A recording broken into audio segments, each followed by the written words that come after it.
stupid AI art that I posted Yeah. in the Lanwell channel. And with that, hello everybody, and welcome back to Pokemon Mystery Dungeons and Dragons: The Lanwell Chronicles. It has been a while. Apologies for that. That's uh, that's what happens when you have IT support that takes forever. But we're back now, and Quill apparently decided, even though it's been a while and a half, to do the recap. So have fun with that, Quill. I'll try and fill in whatever you don't get if you happen to not get something. Okay, well, last time, the main things that happened were we went to Gwaybold Town, and on the way we ran into Dana's parents, who still wanted Renyel dead. But once again, their assault failed, and Renyel had a little heart-to-heart with Dana's dad, if you could call it that.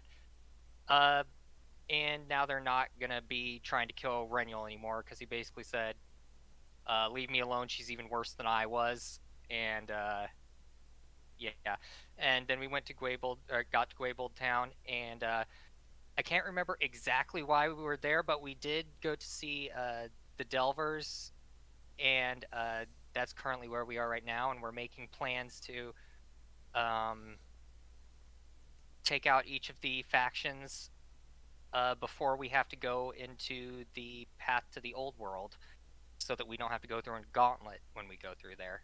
Oh yeah, and Lady Saris is a bad guy. And Lady Saris is a bad guy. That's a summation. Yeah, that's about the major points that could be expected for you after about nearly 2 months. So go So ahead. I had thought I had forgotten to take notes on this session, but I actually did. And Oh yeah? I remember a little bit extra. Um, our next plan was to go to Snow Sea to meet with the head of the Freelance Guild branch there, named Miranda, who apparently is not loyal to the Purge yet. And we are going to try to get an ally there. Uh, that's not her name, but yeah, that's what you were planning on doing next. It's Minerva. No! It's Mitsuru. It was It starts Minerva. with an M. It was Minerva. I thought it was Minerva. Yeah, I thought it was Minerva as well. Oh, Yeah. then apparently I Says it. said the wrong thing in my notes. You were probably thinking Minerva from another campaign that you're in. Probably, yeah. Zuru. Yeah, it says it right there in the notes in the document. Oh. Whoops. Yeah, I was probably thinking of something else then. But oh well, it's been 2 months. Yeah, it's been 2 months. We apologize if we're shaking off any of the rust and stuff like that. But anyways, so yeah, the Delvers, as promised, they gave you guys a small bit of room overlooking the rest of Gwable Town. So you've got a base of operations, and if memory serves me correctly, Reniel, you have a bit of sending you need to be doing. Yes. Okay, so first off, Renyl's going to be casting Sending to Raven. His first cast of Sending is going to be him saying, "We need the perch." Just a second. We need the note from the Purge and the badge back. Are you willing to work with the Delvers? Raven answers, "Okay, what the heck is that with involving Saris? What's going on?" Renyel just kind of puts his paw to his forehead. He's going to recast. Please answer the questions. Gosh This is dang it, sending. Ravens. Start Stop burning our spell slots. I can only do this so much. You hear well, you don't hear, but there is a bit of a pause before he answers, but you eventually hear, I mean, I guess so, but I kind of need to know your thing as well so that I can, and then it cuts him off.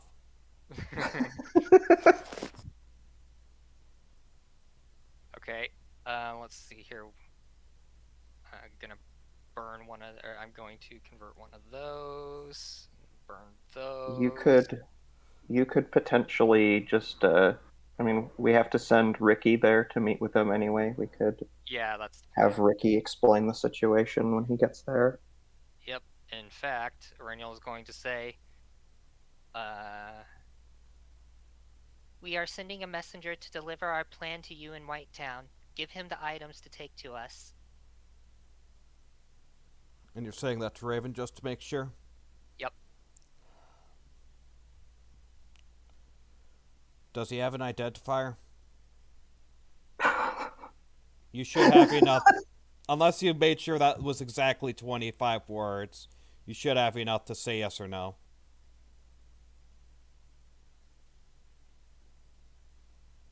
That's not quite how sending works, but since DMing is ruling it is so, yes. Oh, I thought you could segment sending slightly.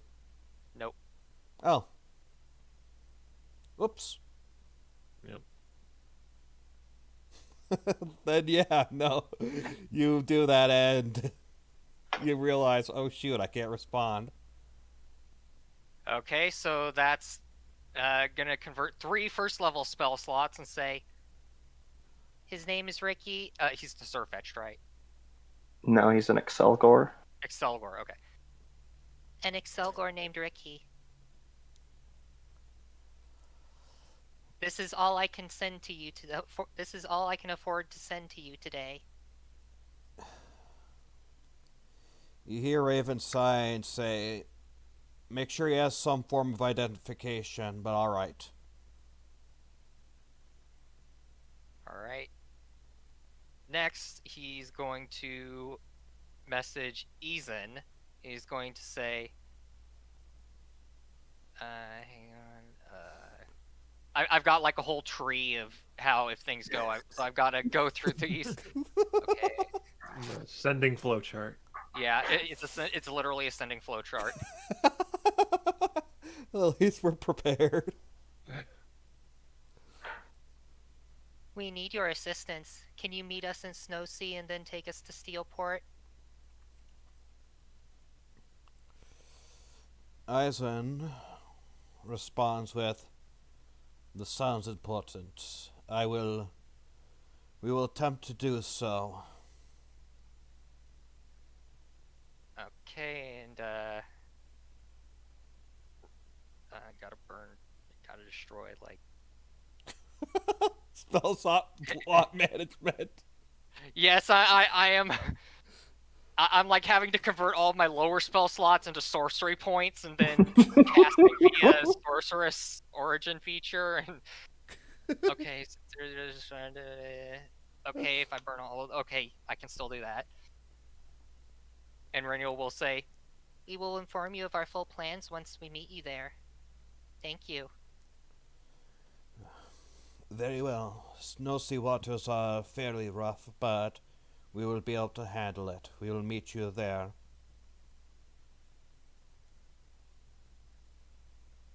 Alright. If anyone else is there at this point, Reniel kind of has his eyes are just kind of sagging a little bit. He looks like he's burned through most of his power, and he says to anyone who's there, "I can cast sending 3 more times.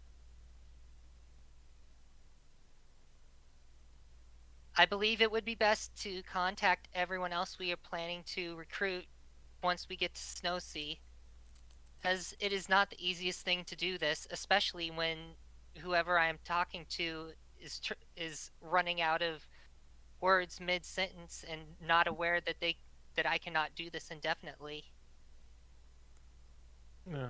It seems they get surprised by it too and waste words on that.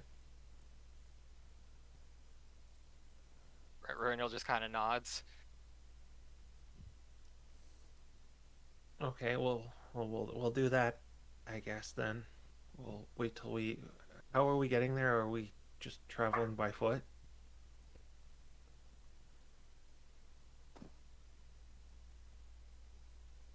I would assume so. Okay, well, it looks like we have to go through the desert too.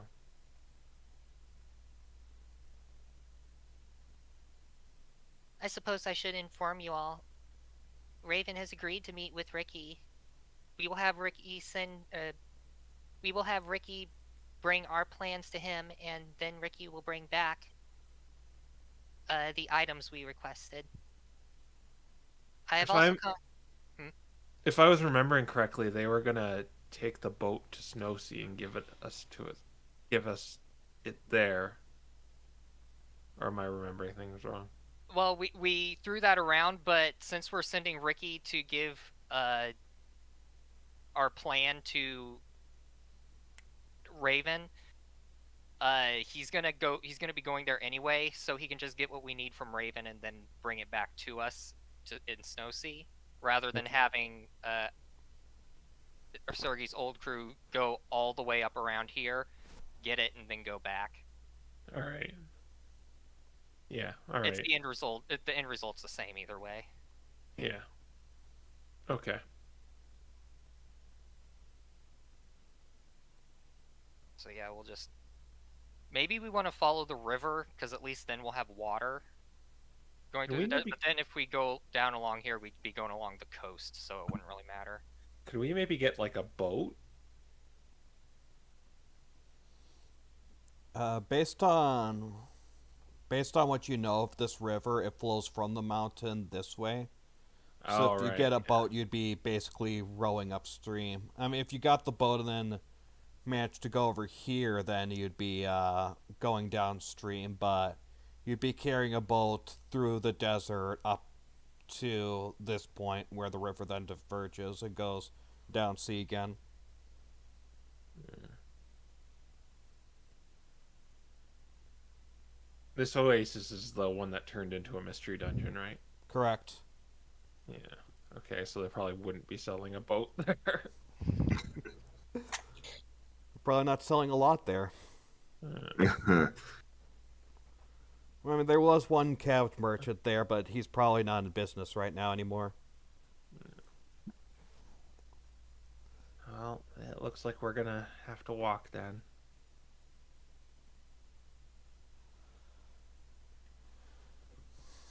It should not be so bad. At least not for Harold. Yeah. For me, I guess. Well, we should pack up a lot of food, well, if we stay by the river, we should be good on water. I'm just not looking forward to traveling through the desert yet again. Well, we're going to Snowsea and it's pretty cold there.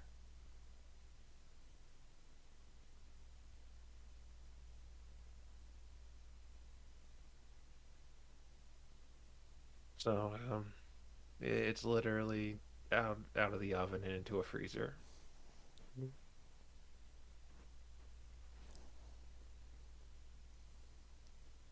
But, did we have anything else to do tonight?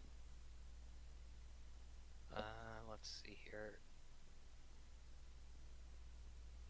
How are we doing on potions?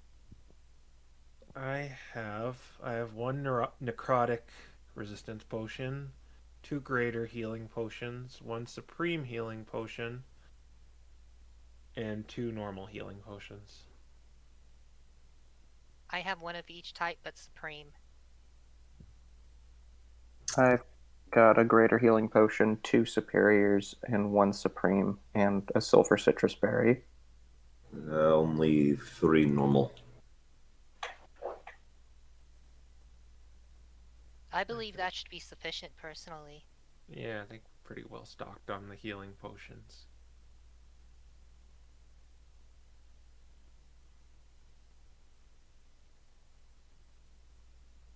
Um,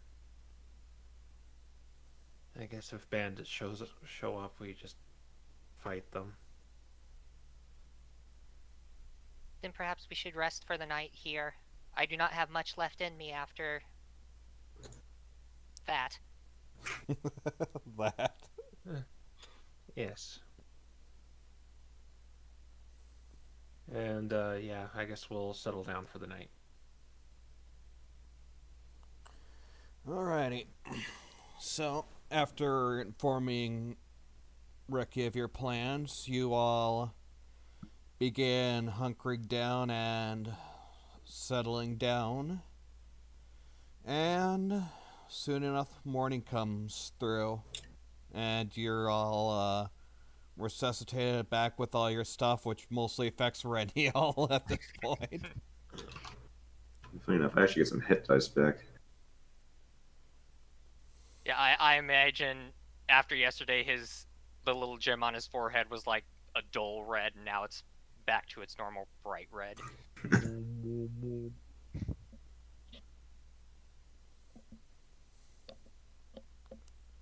Alright, is there anything else you're planning on doing in Gwayville Town? I think I'm pretty stocked up. I think I'm just kind of going through right now. Is there anything we should store inside the ring? I guess we should have done that before you sleep. You slept. Ringel's already actually got a Vortex Warp and a Thunder Step in there. Okay. So until those are out of there, we can't really put anything else in, but he'll probably put things like shield and absorb elements in there unless someone needs something else from him. I could put a counter spell in there for you. Oh yeah. We should probably do that once he gets the spells out of there. Because that'd be useful to have. Make sure you got food you need. Yeah, I- I've got I have- plenty of apples. I have 20. I hope that's 16. enough. I would definitely assume if you got 20, that should be good. Yeah. Okay. Then we head out early in the morning. Alrighty. So, what pace are you traveling? If you're traveling a normal pace, you'll get around here by night. If you're traveling a slow pace, you'll probably get here by night. And if you're traveling a fast pace, you'll probably make it around here by night. Yep. Right. There. I don't see any reason to go fast. After all, everyone else has got to get to where they're going as well. Right. In hexes, how much is each pace? It's like 3 for slow, 4 for normal. It's about Or wait. 2 for slow, 4 for normal, 6 for fast. Okay. Maybe try to pace this out a little bit. 2, 3, 4, 5. It's gonna take three days, no matter what, if we go normal pace. That If you should go- give Ricky plenty of time to get where he needs to go. I mean, I know he's a fast boy either way, but still. Oh yeah, that's a good point. We should not go too fast because we'll end up there before he arrives. Mhm. So yeah, normal's good. Alright, everyone in agreement with that? Yes. Yep. Okay, then everyone give me d8s.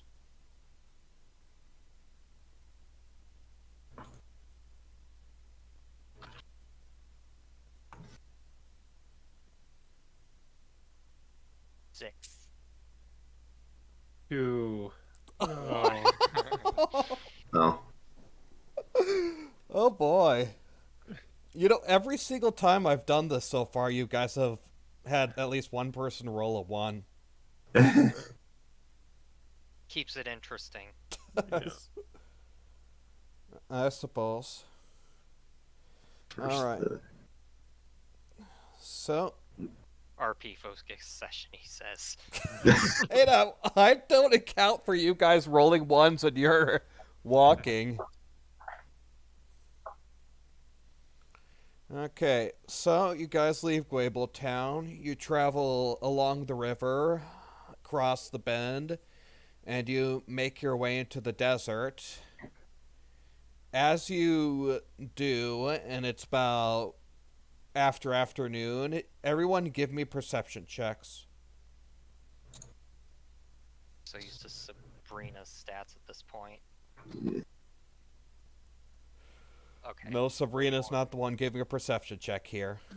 Yeah, Renniel is bad at these. See, Aiden would be bad at these with circus. At Like least. I said, Renniel is bad at these. I got 17. Oh my gosh. That's a 4. 15. Okay.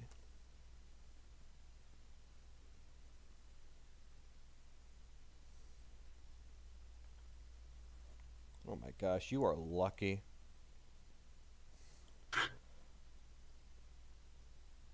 Eugene. Mm-hmm. So, as you're beginning to make your way through this desert, for a moment, you get this strange feeling that you're being watched and followed. I want to try to take note of my surroundings and try to hone in on maybe where this feeling is coming from. Sounds, movement. We're in a desert, right? Yeah. Okay. Are there things to hide behind? Yeah, as you're walking along, you noticed few things like there are various old crumbled pillars. Perhaps there used to be some sort of society or civilization around here.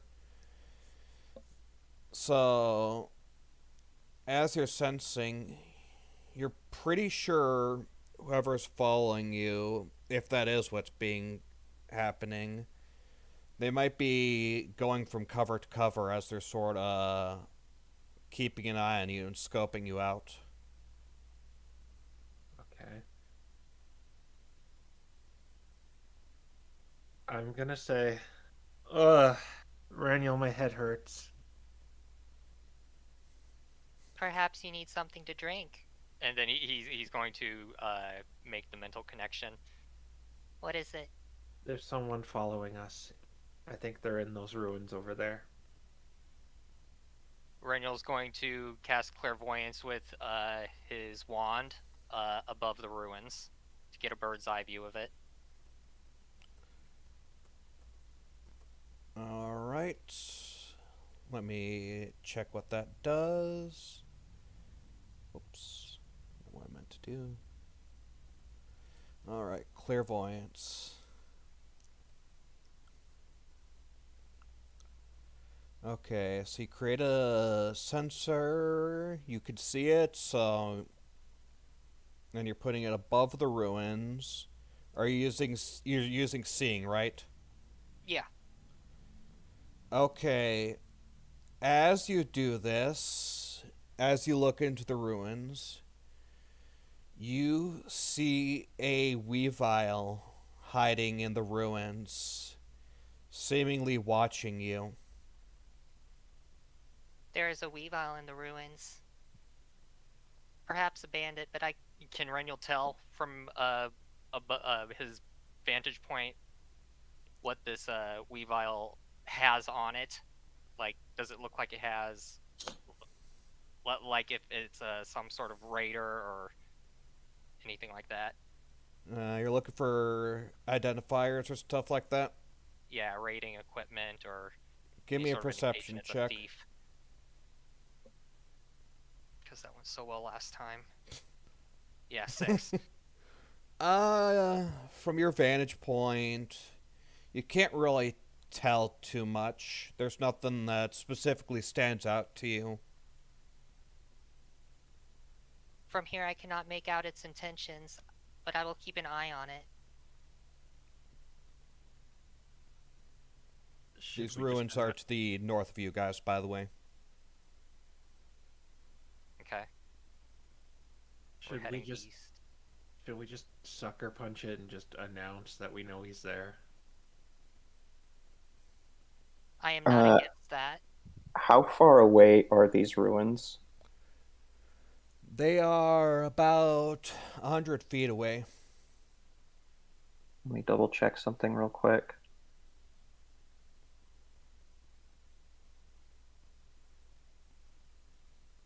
Oh, cool. That should be within reach.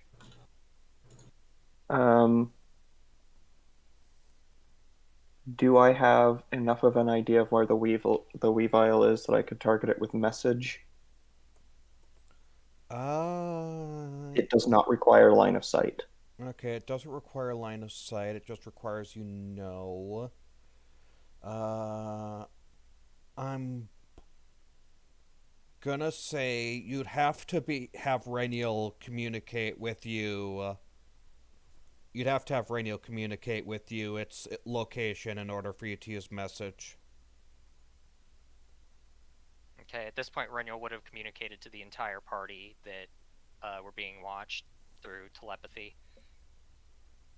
So Harold could make that request of him.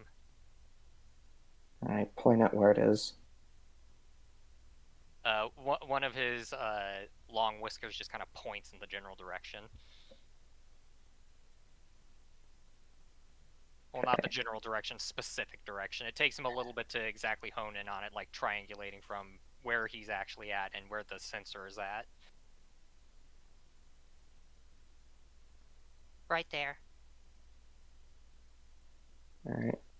I'm gonna go ahead and cast a message. Did you need something?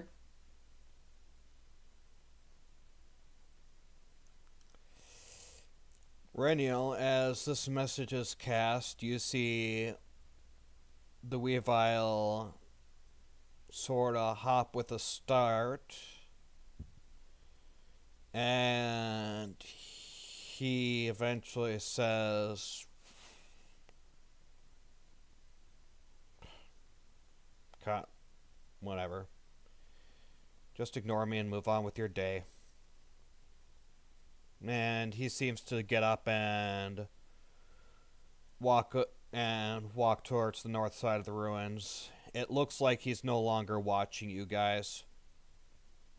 Alright, Reniel will keep the sensor there for the whole 10 minutes just in case, and I suppose we'll move along.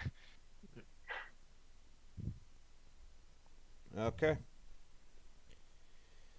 You move along, and you see the Weavile sort of just crouched, sitting there, but he otherwise does not seem to be doing anything or saying anything for a while. And as the 10 minutes passes and your sensor disappears, that's all you see from him. Are you gonna mug us? Are you saying that after the 10 minutes? No, I'll say that during the 10 minutes. It's just I couldn't get it in. Oh, sorry. Yeah.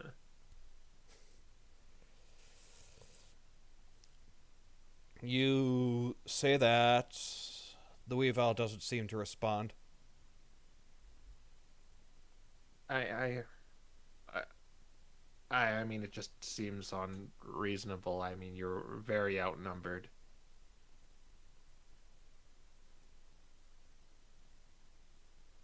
There's, of course, if you have, like, a trap somewhere.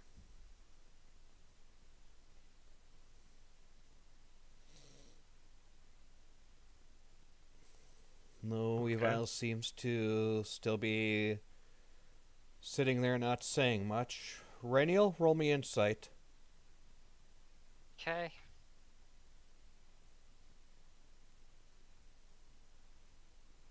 Unnatural 20. Oh, nice. And here I was about to joke your dice rolling today. Alright. So, let me just do something real quick, just in case.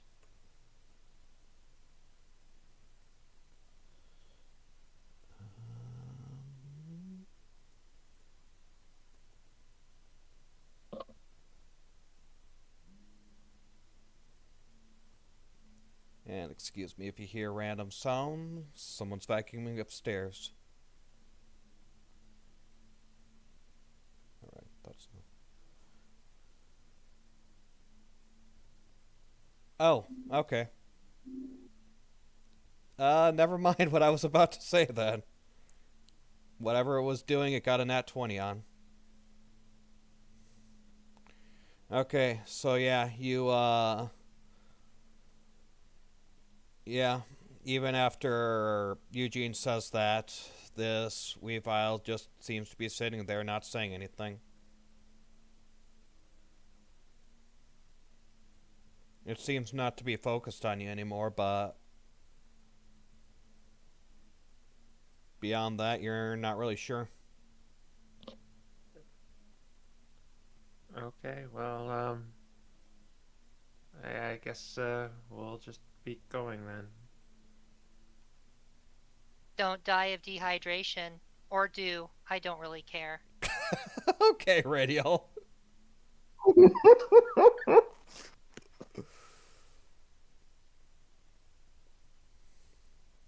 Alright, is there anything else you want to do? No, he's just kind of sitting there, so I think we just keep going. Okay.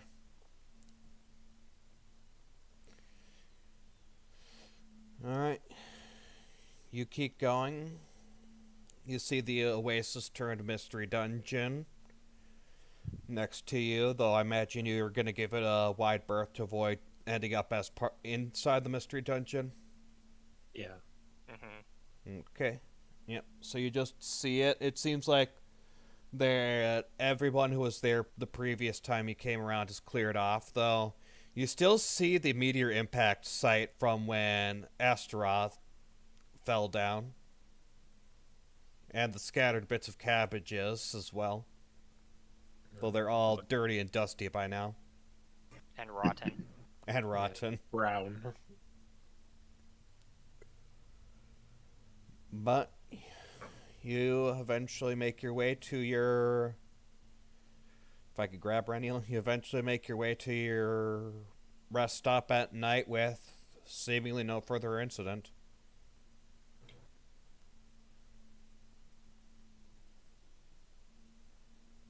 Right, I don't think we have anything particular. Yeah, we'll probably just set up camp and sleep for the night. You just need to make sure to spend those 2 apples. Right. Yeah. You'll need to spend 2 apples for being in the desert, but luckily you were only in the desert for today. And obviously Harold doesn't need to, and doesn't one of you have something that helps protect you from weather or something? Sergey does. I can't remember what it is, but he has it.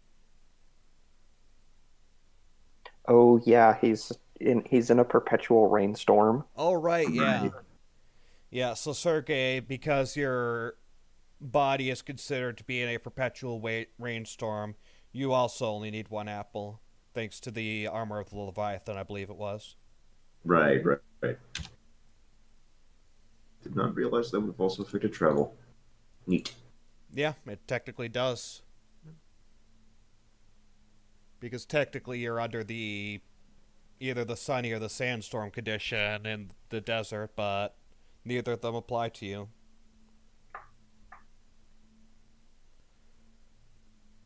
But yeah, so that's 2 apples for Renniel and Yuji, 1 for Sergey and Harold. But you sit down, you set up camp for tonight. It seems this time the tent has left 2 poles for you. Oh, I thought we were going to use the... Yeah. Oh, right. You got the thing. Why not both? Set up the tent and then just bubble it. Reinforced eldritch tent. Reinforced eldritch tent. That should become a magic item. Someone make that a magic item. But anyways, Are you guys going to be taking watches? Yeah. Probably Yeah, don't. I think we should. Okay. I guess especially since someone could just easily dig under the shell with the sand around us. So Yeah. Can you dig Braniel under? takes last watch.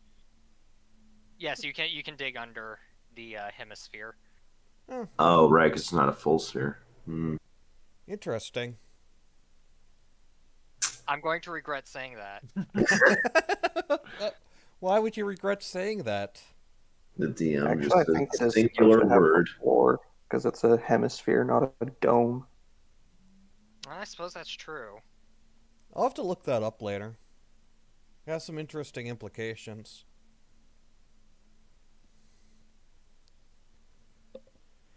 But, alright.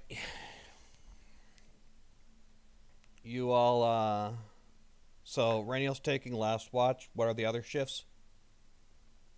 I'll take the first watch. I'll go second. Okay, well, that means I got third. Okay. Alrighty then.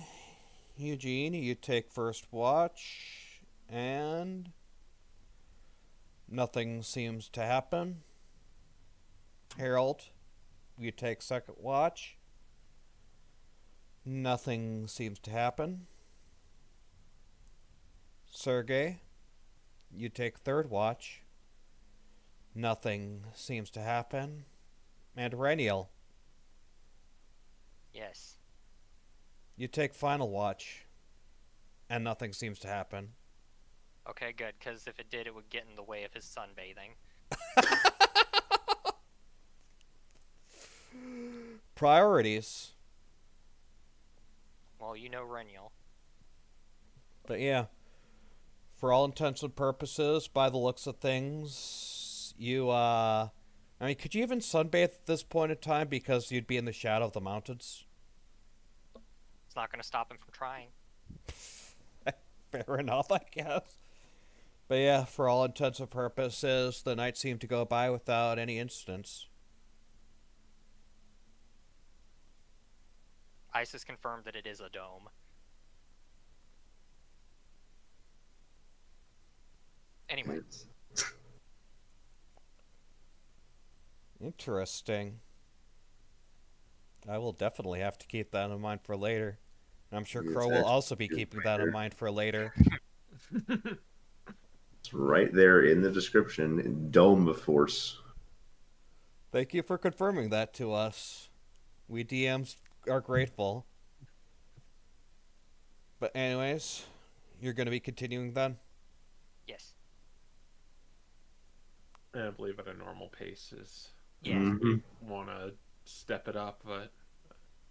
Well, actually, I think we can go at a slow pace and then still arrive by.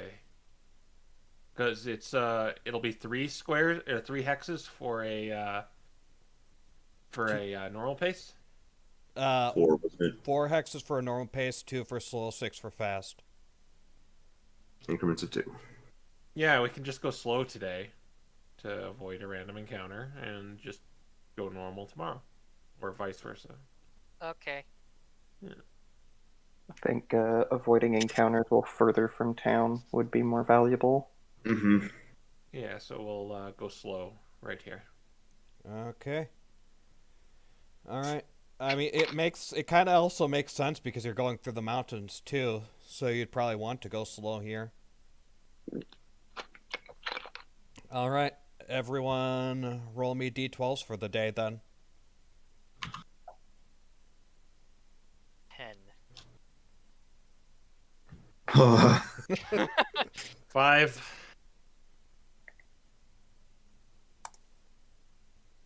Oof. 2. Jeez. Yeah. Oh boy. The dice are certainly trolling today. Alrighty, you guys seem to make it through the mountains just fine. Was a bit maybe a bit more of a tiring climb than you're used to going through A few close calls with avalanches. Maybe you had a few close calls with like falling rocks or stuff like that, but nothing that was too close to you. But soon enough, you eventually reach the other side of the mountain, and as you do, you see that there is snow on the ground here. The river itself is still flowing, so it's not too cold, but there is definitely snow on the ground in this area. Now we know which way the wind blows on Lanwell.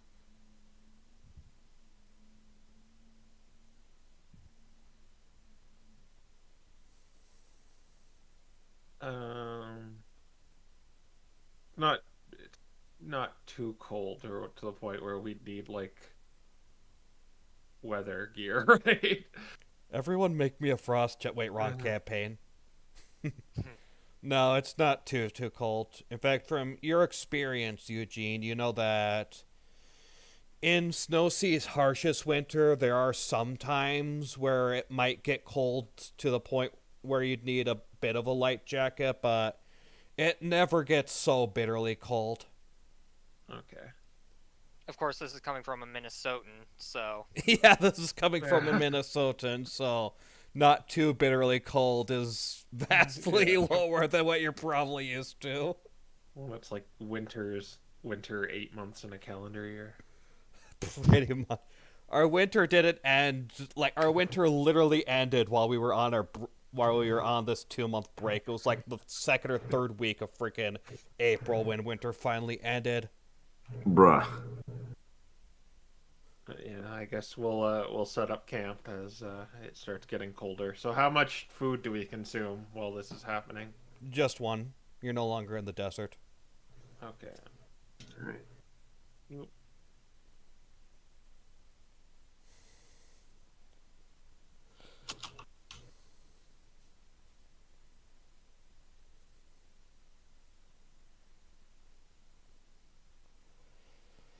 But yeah, you all set up your tents, and otherwise, you seem to be. Things seem to be. Yeah, you all set up your tent, your tiny hunt, or however you want to facilitate night. And I'm not even gonna troll here. The night passes by without incident. All right. And you're back to a new dawn. As you do, you see Eugene, since you're close with the proximity for, you actually get to see the northern side of the icicle forest that you usually see from Snow Sea, and so does everyone else. The dawn's light sort of causes the trees to almost shine as you look to the south. You guys should look at this. I used to look at this like every single day while I lived here. Grinnell looks at it, but of course he just has that same expressionless face as always. You can't really see this anywhere else in Lanwell. So what does it look like? Like I said, basically, so it's your typical winter forest, evergreen, snow-covered tips, stuff like that, but with the sun rising, it shines on the forest just right to sort of give it a magical glow and make the trees almost look like they're glowing.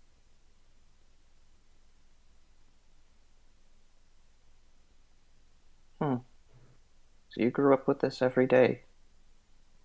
Yeah. I don't know. It just made mundane life seem like a fantastical fantasy whenever I came and looked at this forest. Well, it certainly is beautiful. Yeah. It's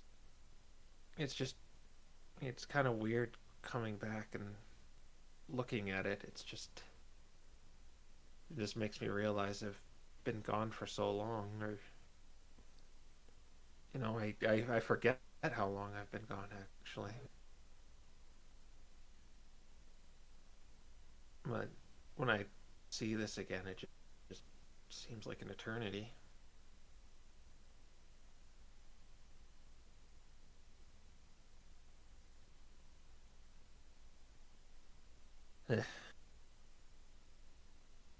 Did, did you guys have anything you kind of looked at your homes? I did not really have a set home growing up.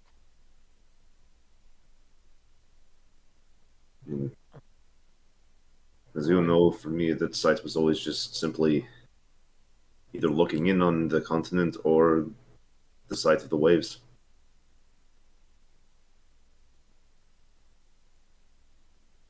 A Right. river running through that was pretty nice. Well, I noticed you liked the sun, Raniel. Yes, the sun has special significance to me. Coming from a line of Espeon, it always made me think of what I wanted to be. And here I am. But you still look at it. He nods. Perhaps now it is simply because I like the sun. It simply feels right to be in it.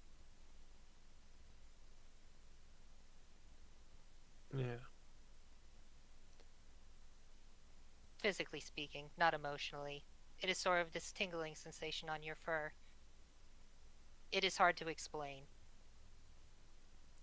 I cannot explain these emotional things with logic.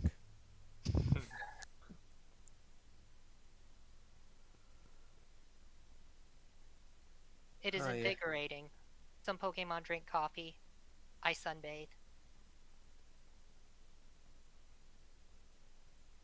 But it's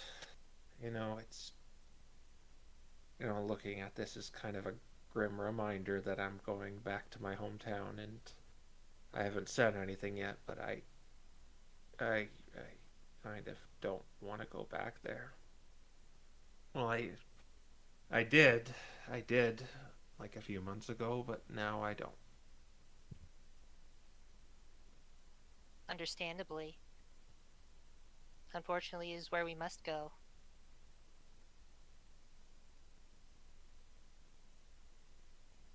I probably all for just doing what we need to do here and probably leaving as soon as we can. I was about to ask about that.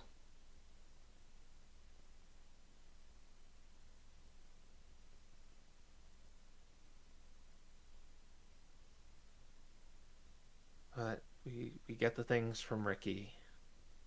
We go to the guild, talk to Minerva, perhaps get her support. And what we're going to do after that, we're going to Head We're to going- Steelport and enact our plan. right, yeah. All right, yeah, it should be. Yeah, we can just drill line there.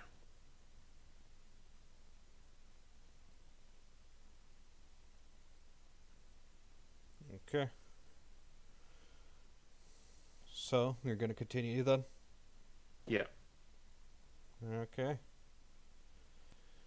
Take Alrighty. one last. I'll take one last look at the lights and note it's the sun that is causing the light to shine on it. The colors and whatnot.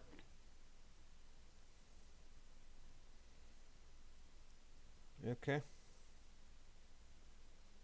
Yeah, you look at it. It's nostalgic, perhaps bitterly nostalgic, but still beautiful. Light, the colors intersecting in such a vibrant glow. One really wouldn't exist without the other. This forest would look nice normally, but with the sun, it just makes it shine And the sunlight itself is nice normally, but when put to these trees, it grows even more beautiful. And I also take note that it's connected to the river nearby too.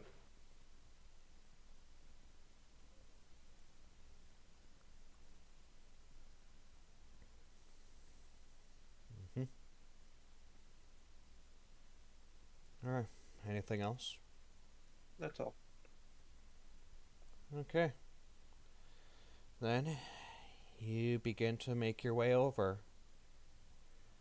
However, I'm not going to have you roll this time, because as you are traveling through this forest and as you reach about there, eventually you see a chestnut blocking your path.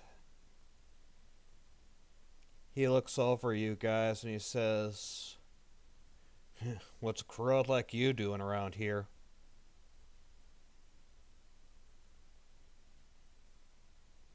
Excuse me?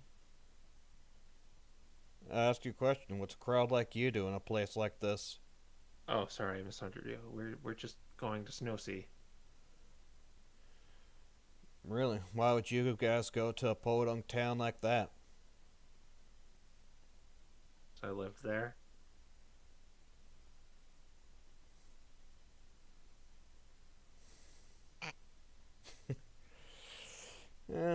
Good enough answer. Good enough answer. What are you doing guarding it? Oh, we're still plenty far from Snow Sea, so I technically ain't guarding it. I'm just, you know. You see these trees around here, and I'm a grass type, so I thought, why not just stand here and become sorta one with the trees, you know? Is this something that you hear commonly among grass types, or does it make this guy sound like a nut job? It makes this guy sound like a nut job, but if you want to delve even further into that, roll me insight.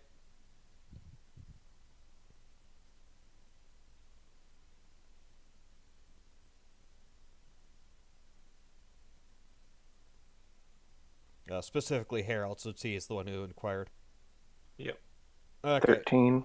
Yeah, you don't really get much more of a sense of him, this guy, other than he sounds like an absolute nut job. Well, nice meeting you. We've got to go. Hey now, don't take life too fast, you know. If you do, you're just not gonna really. You gotta sometimes just stand still for a moment and appreciate the smaller things in life. I want to look around and see if it looks like somebody else is sneaking up on us. And I Renuel's was going, literally just about to ask for your passive perceptions. and Renuel's going to say, I disagree. When you could only have a few days left to live, then you might as well live life as quickly as possible. Okay, Harold, roll perception while Reniel is chatting.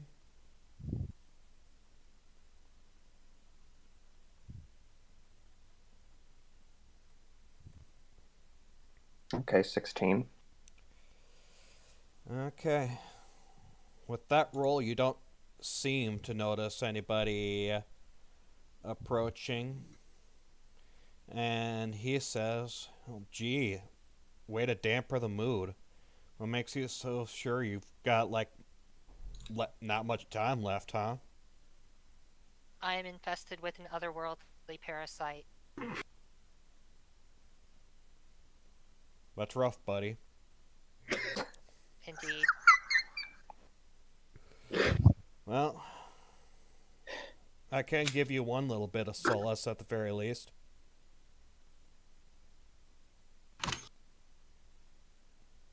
What? Oh, pray tell. Well, you see, you don't have to worry about whatever parasite or whatever the heck's infesting you, because your blood's gonna stain the ground right here. And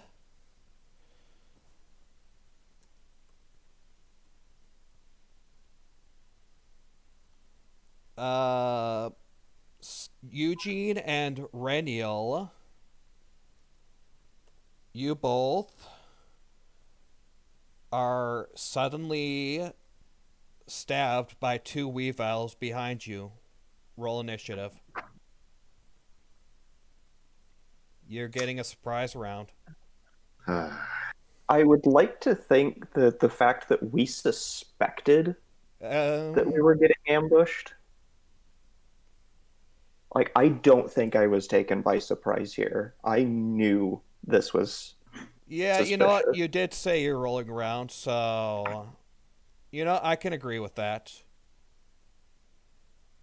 Okay, so here's what I'm gonna say.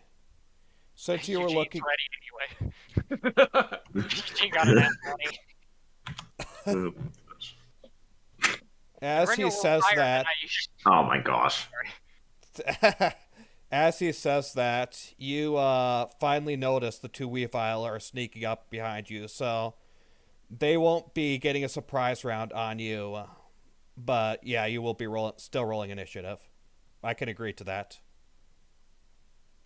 Perennial still rolled higher in initiative than he usually does. Sergey got about as low as you expected. All right, let me pull up your map here. Two Weavile are kind of hard to see on this map, which is actually kind of fitting. Let me pull you up and get your tokens.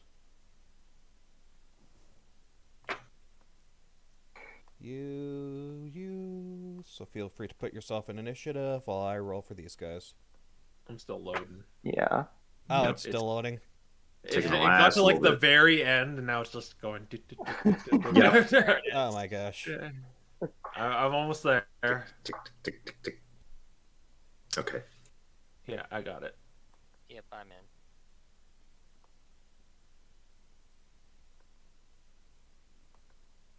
I'm 28, so if they got 27 or less, I would go first. Otherwise, I'll just put myself on 25. Yeah. I don't think this chestnut is going to roll faster, is going to roll higher than that. He definitely did not.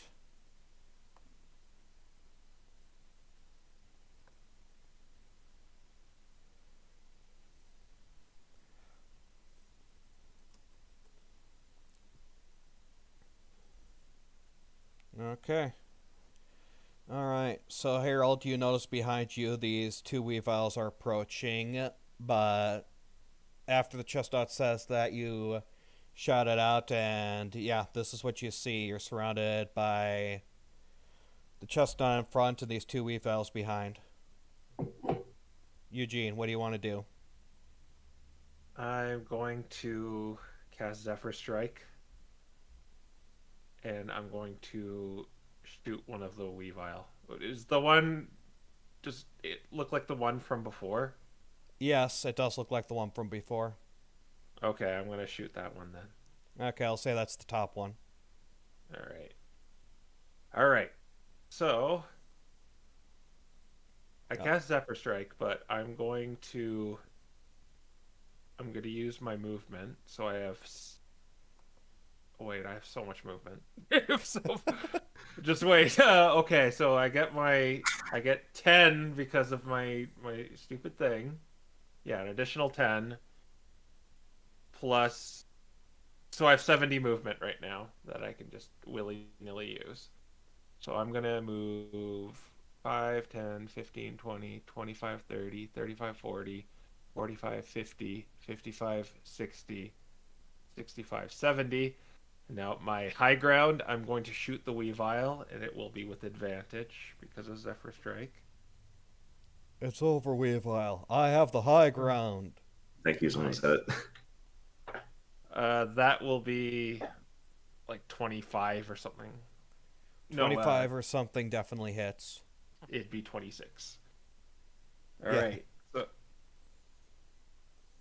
So first, the bow damage. D8 plus 5 That's 9 damage. Then the Zephyr Strike damage is just D8. Another 8. Then Nice. the sneak attack.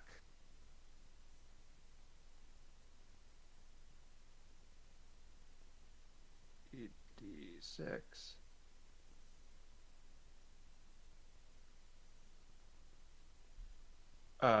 So that will be a total of 30 damage. 30 damage. I'm gonna add favored foe on that.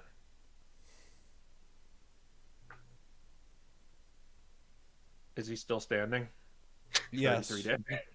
I'm going to use the Dread Ambusher, so that's just another attack. Oh, this poor guy. Uh, Believe you do not get sneak attack for this. No, I already used it.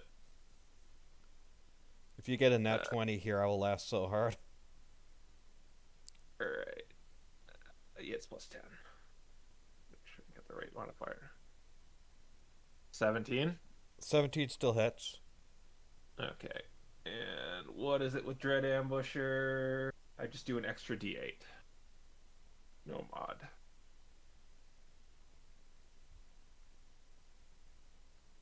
Another 8 damage. Okay.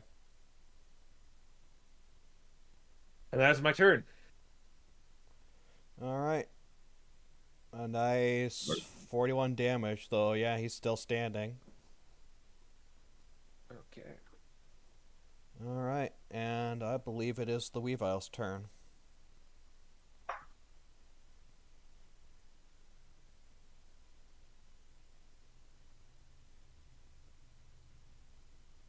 Alright, well, good thing you did manage to avoid the surprise attack at least. Because that would have been bad, but... Oh gosh, I know exactly what they are then. This Weavile is gonna go up to you, Reniel. And it is going to attack you from behind. Since this is the first turn and you haven't acted yet, it will have advantage. Not that it probably needs it, but... Assassin! No. What makes you so sure this is an assassin? No, I'm not calling out. I'm just saying they're assassins because they're trying to kill us. Okay, I believe you. Mhm.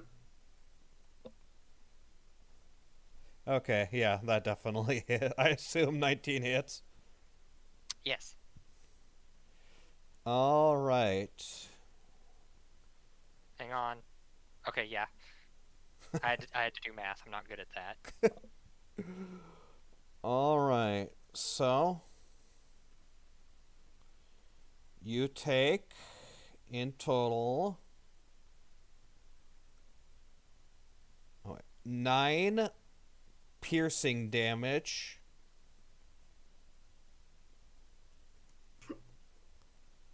And 11 damage from sneak attack. okay. And give me a constitution saving throw. Uh-oh. Uh-oh. Poison blade. Well, you're a sorcerer. You're good at this. Relatively. Uh,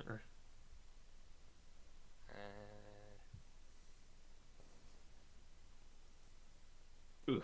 10. Ugh. Ooh. Okay. And you take 20 poison damage. Yikes. It's okay. I can work with this.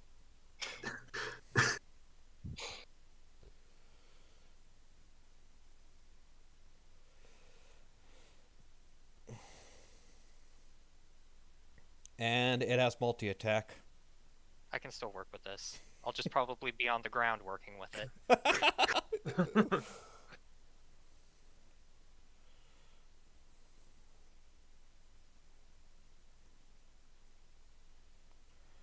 Well, I assume a 9 doesn't hit. Nope. Oh my gosh, that's pathetic. That's lucky. Okay. That's... Let's see, is there anything else fancy this thing can do? No. Alright, that's B's turn. A is going to... A is going to go over here. And it is going to fire a crossbow at you, Sergey. Alright. What's your AC again? 19. Okay, what's your damage thing? I assume it's usually bludgeoning. Bludgeon is the default, yeah. Okay.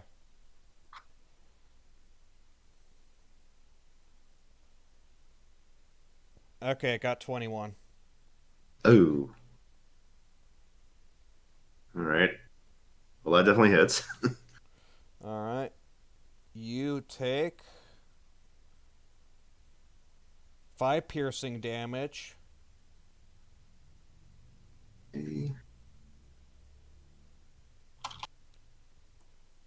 You take 10 damage from the sneak attack and give me a Constitution saving throw. Let's see.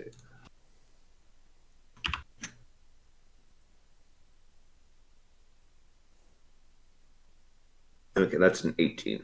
Okay, you pass. You only take 11 damage from. You only take 11 poison damage. Alright. Guys are still painful.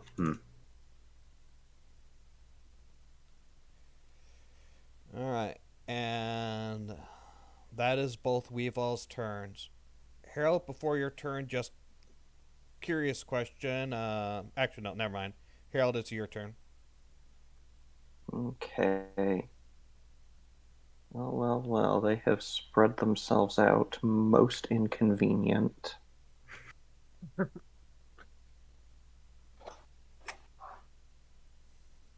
A wise trick to learn if you're playing at level 9 as a DM. All right. Harold is going to take a look at A and say, "You really need to get a life." And I'm going to cast Hex on it. Alright. And I'm going to give it disadvantage on dexterity checks. Ooh, funny. And then I am going to unload with Eldritch Blast. Alright. Let's see if Eldritch Blasto is as interesting as it used to be. Let's see, what's my spell attack modifier again? Okay.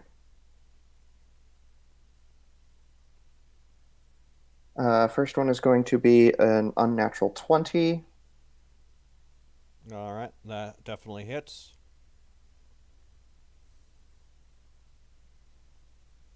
And the second one is going to be a 25. Yeah, that definitely hits. Alright, big money.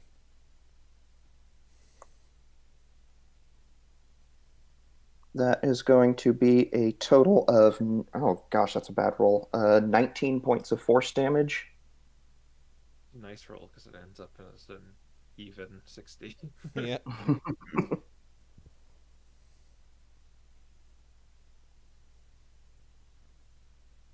Okay, anything else? And that is going to be my turn. Alrighty. Cool. Alright. Normally, I'd say it's your turn, Raniel. But this Grumpig at the top of this mountain drops invisibility. Raniel, Harold, and Sergey, all of you give me a dexterity saving throw. Oh, no. One moment. And the Weavile does need to make one too, but guess what it has? It's a fireball. I'm going to snap my fingers and cast Counterspell. Oh, nice. Well, can you do that when it drops invisibility to cast a spell? There's also the problem that it's 70 feet away instead of 60. I believe Counterspell... Oh, does Counterspell... Shoot, I got mixed up. I thought it had a range of 100 feet. No. No. The spell Okay. magic is what you're thinking of, but that's 100 Okay, feet. never mind. It is out of range then, so I will not be casting Counterspell. Okay, then yeah, everyone dex saves. We So said that's a proficient. Hey, I like the number 10 this time. Yeah, I don't think that's gonna pass though. How funny though, you got a 10 when you're at 10. Oh gosh, 12. Okay, you all fail.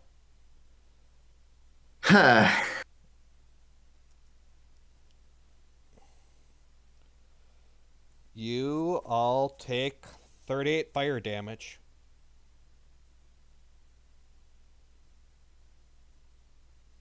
Ooh, okay. Well, Renniel's down.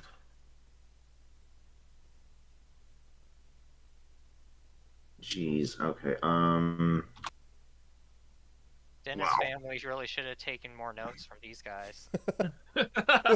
This is how you do an assassination, okay? Apparently, yeah. All right. Renniel, Hold roll on, me. I've got to check for concentration on Hex. Oh, right.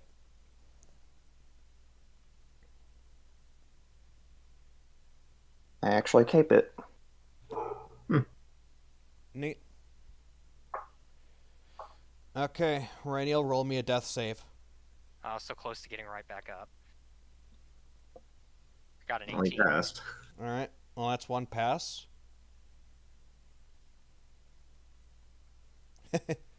Oh yeah, be glad I didn't end up doing. You talked me out of the surprise round. Jeez. Okay. We move on to the chestnut.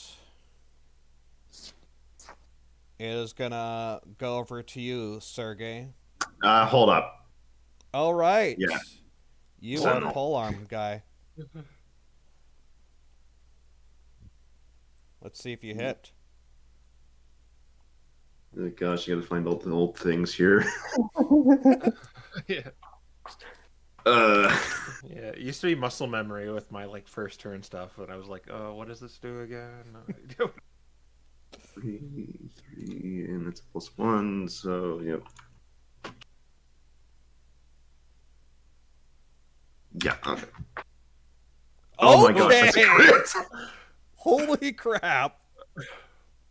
I'd say that'll stop him. Smite him, smite him, smite him. You know what? Sure, Smite. smite. Oh gosh, we're going Nova already. I am not in the mood for this robbery. Okay. Level 2 smite, in fact. Alrighty, roll damage and roll your smite. Jeez. Okay, let's see here. That's 2d20 or 2d10.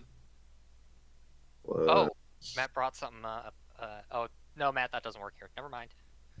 Yeah. 2d10 plus strength plus proficiency because of the armor plus. Okay, yep. So it's. Or do you double the flat damage? No, I don't double the. I basically just double dice for everything. Right. Okay. See, I use normal rules. I don't use Crow's rules. Okay. So that is 19 on that, and then comes the smite. Is 3, so that's 6. 68. Nice. So that's a grand total of 47?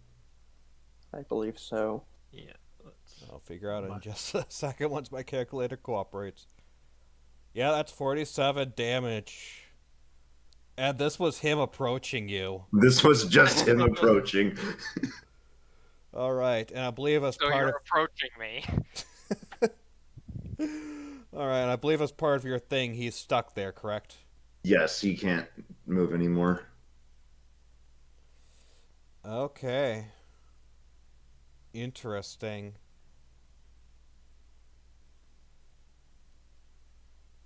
All right, so yeah, I was he is banking on him.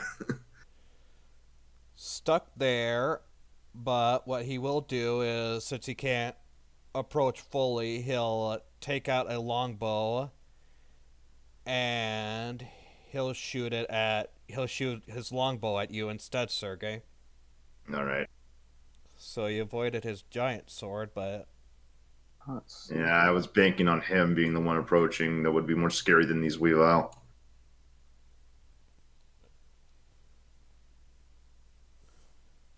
actually, this is actually for the better for you too. All right, your AC was 19, right? Yeah. That misses. And he literally got the same one. That misses. Okay, so he shoots 2 arrows at you, but both plink off after you stab him really hard and force him to stay. And that is his turn. All right. It is your turn, Sergey. You got Yes, it healed down, and you're all not looking the most amazing. Let's see. I gotta double check. Lay on hands is a regular action. Yeah, it's regular action. I believe it's like 5 times your paladin level is the amount you can heal, though you can sort of stagger. Yeah. Do you really only have 13 hit points left? I got hit that hard. Yeah. Yeah. Failing Yeah, fire. it was from the first Weavile. Well, the combination of the Oh, first okay. the 68 guy and the fireball. Yeah. That's where all that damage came from, was primarily the fireball hitting me for the full 38. Okay, yeah,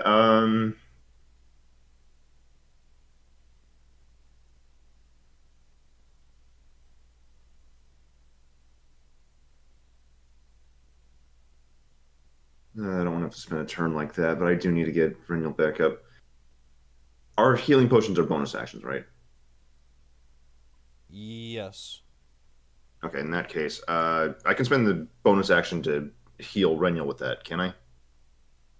Yeah, you're right next to him. Okay, yeah. I'll give him a regular healing potion. I don't have anything else, so I'll just roll that. 2, 3, 4 plus 2. Oh, Renil, Congratulations, you're back Renil. up with 5. Yeah, 5 HP. I'm not in a good place in turn order, but we'll see what happens. I know. Next up, I'm actually going to move towards this Weavile, and I'm going to try to grapple him. Or, well, shove him, actually. Shove. Shove. Okay. Then you'll be grappling contested by his acrobatics. You are looking to beat 21. Okay, Oh! Oh, come on. Oh. Oof. You get another shot, though. Yeah, you do Yeah. have multi-attack, so if you want to try again, you can. Seeing that didn't work, I'll just go for a regular grapple this time. Okay, regular grapple it is. This time you are looking to beat 21 again. Oh my gosh. This dice likes giving me doubles. Meats. Oh. Meets, and I'm going to give him 2 luck points to beat. Oh, cool. Oh, okay. You Doesn't are just- Get him for away that. from me, please. you are now grappling this Weavile. Yep. All right. Well, in that case, I guess we're just gonna get him away. So, Alright, if you're carrying him, you'll be at half movement wherever you're dragging him to. so let's see. I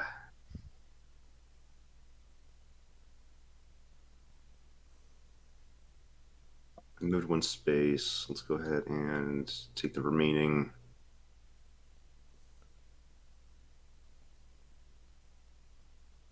I don't know if I want to go north or south with him. Opinions? Any direction which is away is favorable for me. Understandable. In that case, I'm actually looking at this thinking I'm going to take him south. So 1, 5, 10, 20, 25. We'll move here. Can you move that far with half 15. movement? Oh, excuse me. Yep. I'm done. Yeah. You can move. 5, You moved 5 feet to get 15. there. So Okay, so The best I can do is 15, 25. Okay. There. Okay. Which. Perfect. Technically, he'd be there because that's where he was relative to you. Mm-hmm. All right. You have successfully moved the Weavile away from Reniel. It's not much, but it's something. All right, Eugene, back to you.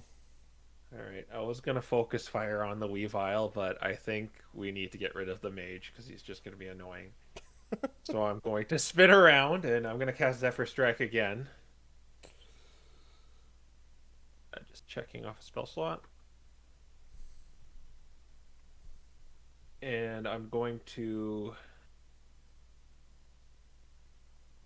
move 5, 10, 15 right there. Oh, can I kind of see him over the edge? Sorry, I was checking. From there, yeah, you can sort of see him peeking over. All right. And then I'm going to also dip my arrow in one of the crawler mucuses. They're using poison back, I guess. So at the end of all this, he must do a DC 13 Constitution saving throw. Well, that's if it hits, anyway. Okay. Here goes Zephyr Strike. 2d20 plus 10. That 20. Okay. Wow. All right. So You guys really So about got those these bad guys rolls. dead. So about those bad rolls. So 2d8 plus 5. That is the. This is the normal attack. Ouch. Oh my god. This is the Zephyr Strike damage.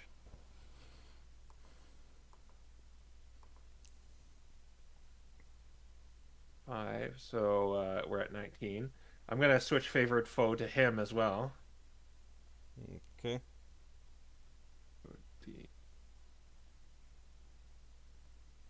Another 6, and then sneak attack.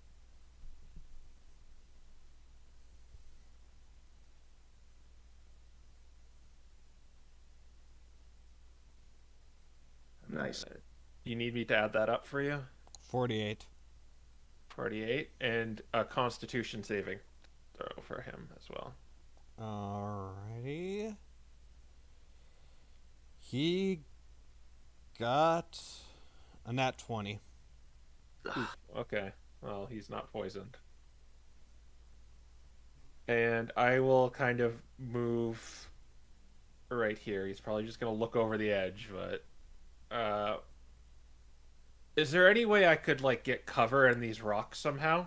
Not hide, but just kind of break line of sight. With you can't break line of sight with all of them unless you were like going to move the rock so that you had your own little rock fort. Is there anyone you could line yourself so you could get break line of sight with like one of these guys? Like if you hide Just him. Okay, then yeah, there is sort of a way you can crawl under the rocks. You'll need to drop yourself prone, but you can crawl under the rocks to sort of keep yourself out of the Grumpig's line of sight. I'll do that. I will go prone.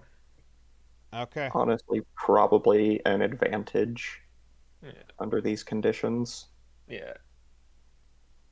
Yeah, honestly, going prone is really not a bad idea in this specific situation.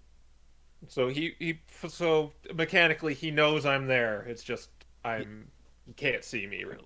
Yes, that is Alright. correct. All right. Yeah, that's my turn.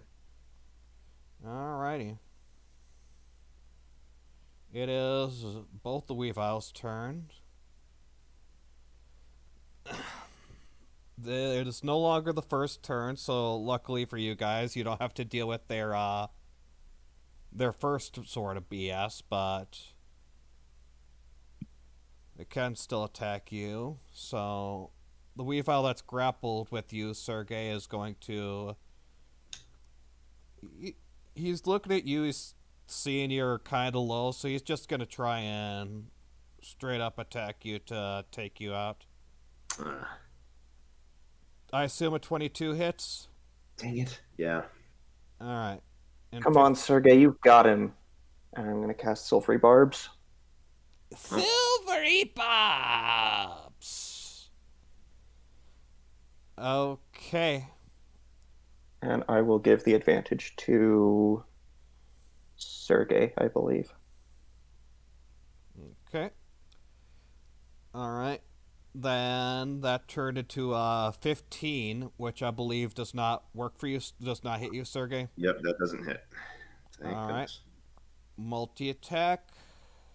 He got a nat 1.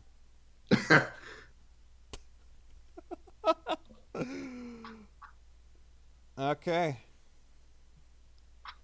Yeah, you're fine, Sergey. The Weavile in the north. I'm gonna say 1 is Reniel, 2 is Eugene. Or, not Eugene, 2 is Harold.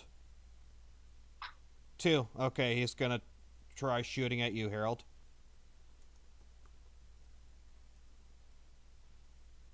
Does a 19 hit you? I think it just barely hits me. Yes, it does. Alright. Then you take 6 piercing damage, and you don't have to worry about the sneak attack, but give me a Constitution saving throw.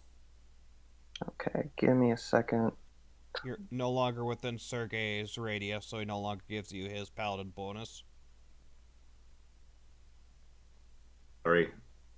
How much was the paladin bonus anyway? That's what is my charisma modifier? So it's like +2. Yeah. Okay. So first I have 2. Well, then again, that's all going to be 1 instance of damage, I think. So Yeah, this will be 1 instance of damage, so. 15. Okay, interesting. You meet it. So you passed. You'll take half damage from this. You take 11 poison damage. So, yeah, your DC is still 10.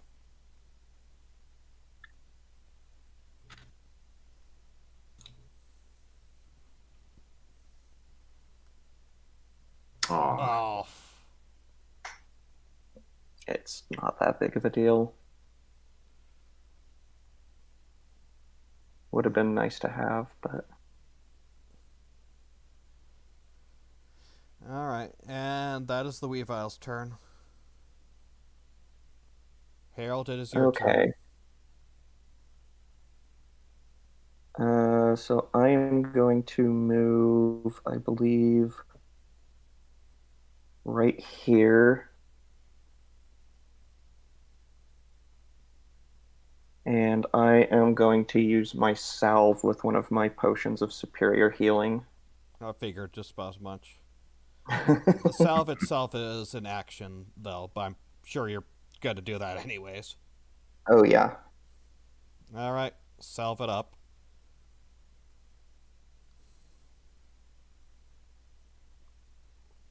That is going to be 33. All right. Nice. Pretty juicy one. You all, Harold pours his potion into the salve, and you guys all feel rejuvenated again after all the beating you've taken. Very much appreciate that. Okay. Bonus action. I'm gonna go ahead and cast Spiritual Weapon next to this guy, and I'm going to have Koritha attack him. Alrighty. Make me an attack roll. 26. I thought that was a nat 20 for a second. Alright, that definitely hits. That is going to be 8 points of force damage. Okay. And that is going to be my turn. Alrighty. It is the Grumpig's turn. Let's see what other fancy things he could do. Probably should have gotten closer to him. Oh well.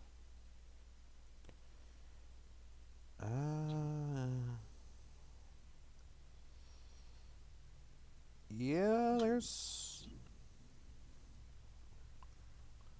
yeah. No, I see no reason why not to. He is going to...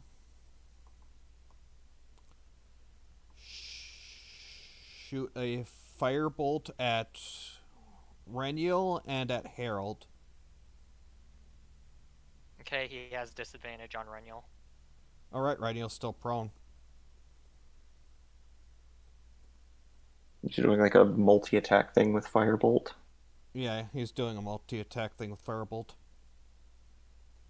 Reniel, I assume I don't need to roll anything else because an 11 doesn't hit you. Correct.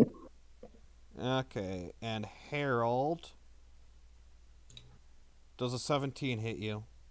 It does not. Okay.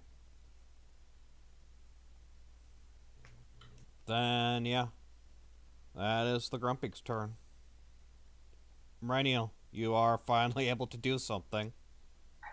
Okay, how far below the Grumpig is Eugene? It's about a 5-foot climb.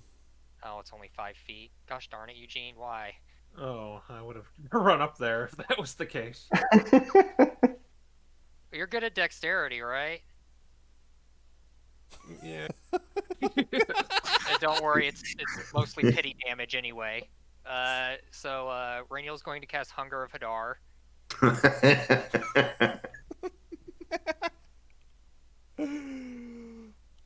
Oh, no.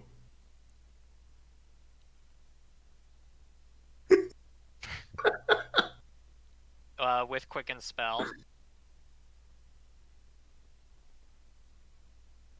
So what does that mean? He used it as a bonus action. Ah, okay. Then he disappears because he's now on the astral plane. And then he's going to stand up. Interesting. Then he's going to stand up in the astral plane. Okay. Reniel, Yes. as you go into hang the... on. Yeah, okay. Go on. What were you doing? I couldn't remember if Hunger of Hadar was when it appears or just at the start of the turn. It's at the start of its turn. Oh, okay. Reniel, as you go into the astral plane, you notice Yes. something odd. Okay. The astral plane seems cold right now for some reason. Noted. Strangely cold. Certainly different than the last time you experienced it.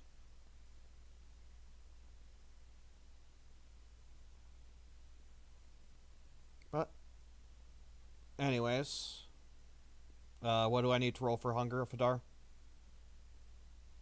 You just take the damage at the start of the Grumpig's next turn.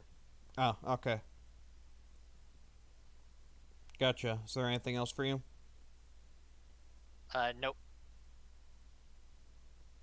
Alright. It is the Chestnut's turn.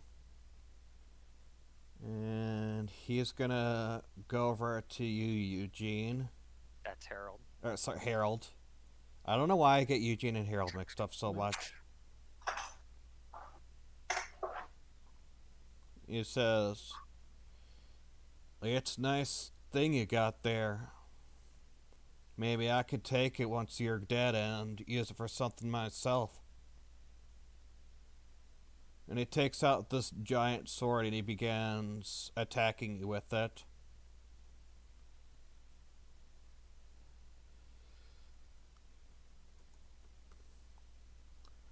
What's your AC, just so that I can roll fast and not worry about hit or miss? Well, I'm gonna be casting shield, so 24. Okay, I'll tell you if it I'll tell you if you Okay. need to worry about that then. Yeah, otherwise it is 19. Okay, so it's 19 normally, 24 with shield. He got exactly 24 with his first attack. Okay. Not even kidding.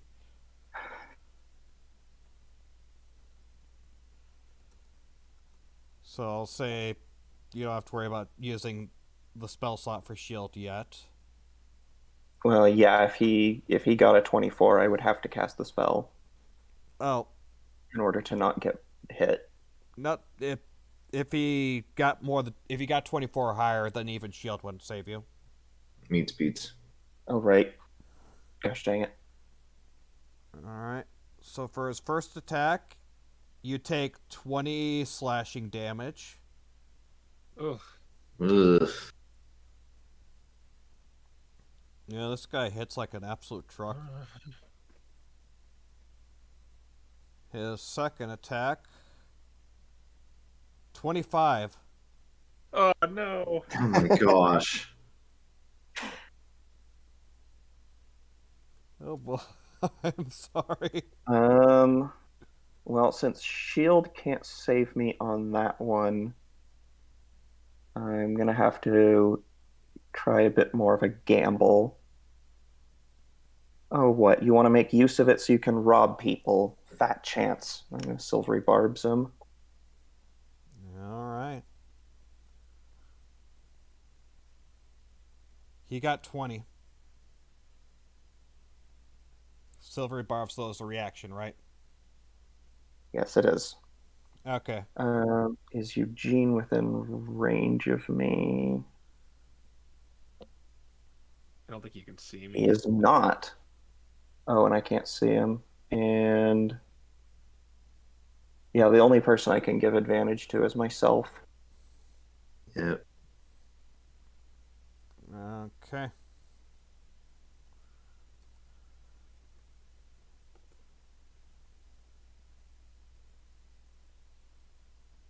He deals 21 damage. No.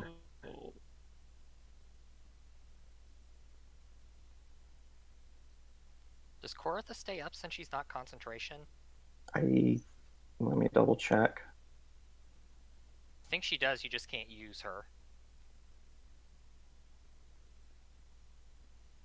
It might specify that the spell ends if you're incapacitated.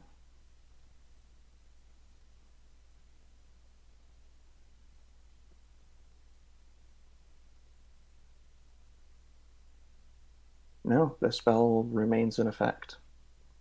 Okay then. Interesting. Anyways, since he brought you to 0 HP, Harold, he is able to do a bonus action. Actually, no. Nobody's in his range. He could do a bonus action to attack, but nobody's in his range. So, he's instead going to use a... no. Nah, there's nothing he could do. Alright, yeah, that'll be his turn. So, Sergey, it's your turn. Okay, well, seeing what's going on at this point, how to get this turn planned out. First off, I'm going to swap off the halberd. I'm grabbing the crystal blade to attack this Weavile that's in front of me. Okay. So,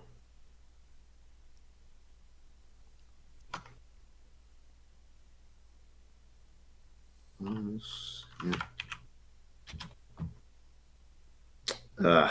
15. 15 still hits, yep. Oh, cool. First hit. Yeah.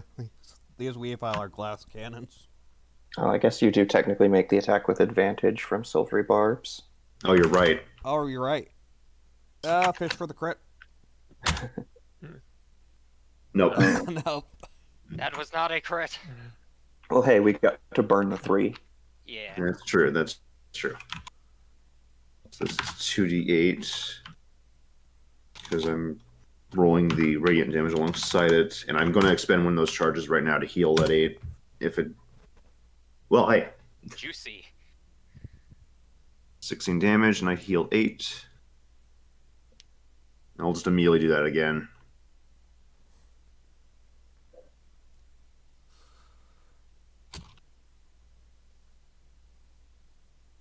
So let's go for another 26.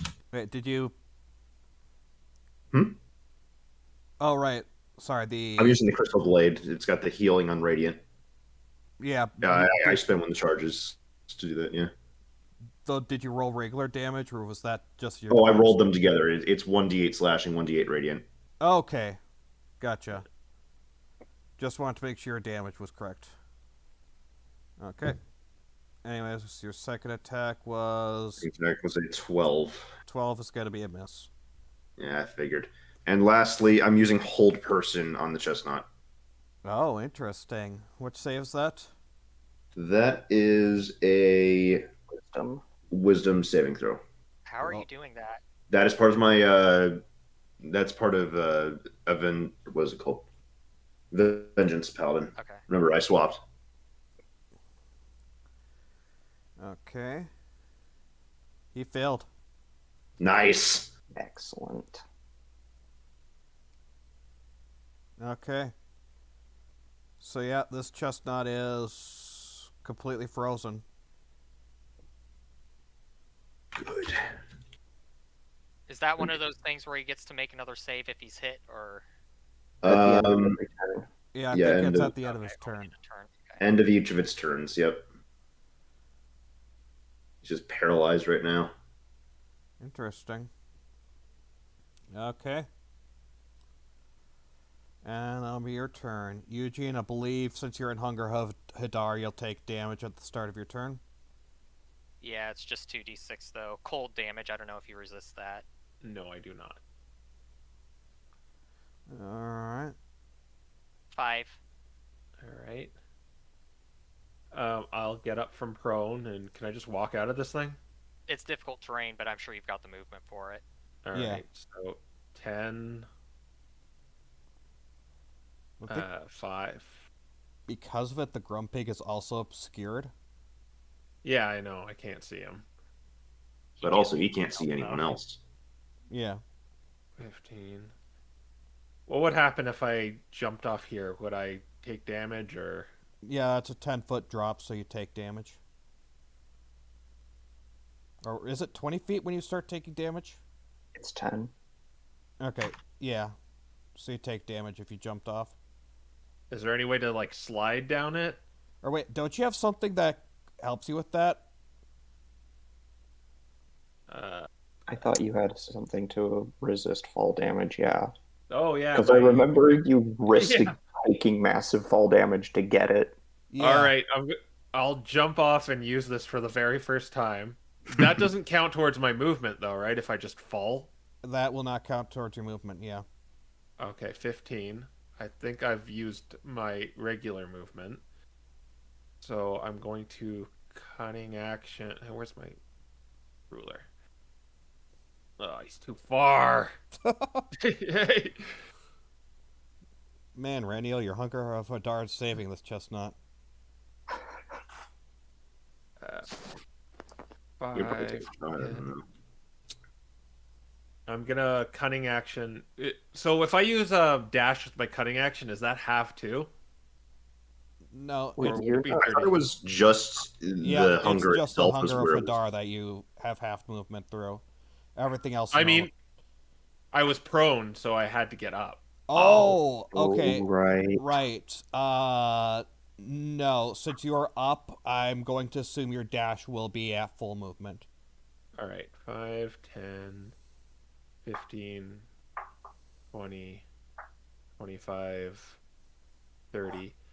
And what are rules on paralyzed? Do I just get advantage, but it doesn't auto crit? If you make an attack within 5 feet, it's an automatic crit. Yeah, but I believe it's just advantage normally. So it's just advantage. Incapacitated. Okay. Yeah. So I'll get sneak attack. That's just kind of what I'm looking for here. Yep, you'll get sneak attack. You won't get crit sneak attack, but you'll get sneak attack. All right, so I'll attack the chestnut then. All right. So it'll be plus 10. Ugh, 17.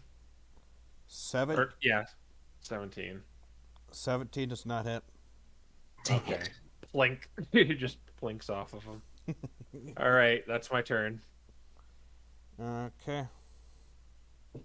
It is now the Weavile's turn.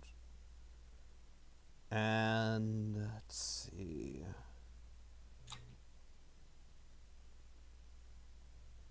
This guy is going to go over here and he's going to fire at you, Eugene. Okay. And the grappled guy is going to continue going at Sergey. Eugene does a 23 hit. That hits. Alright. Roll me that con save while I get your, you'll take 10 piercing damage and give me a con save. I'll take only 9 piercing damage because I have shell armor.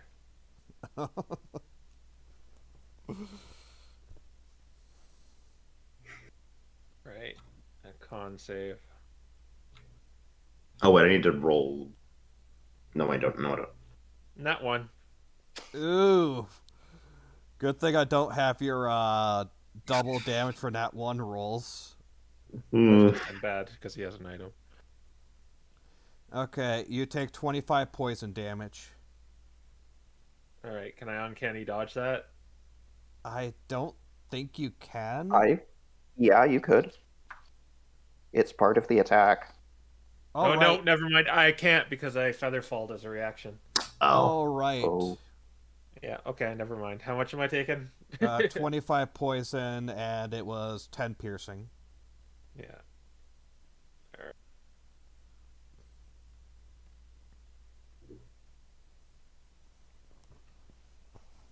Okay.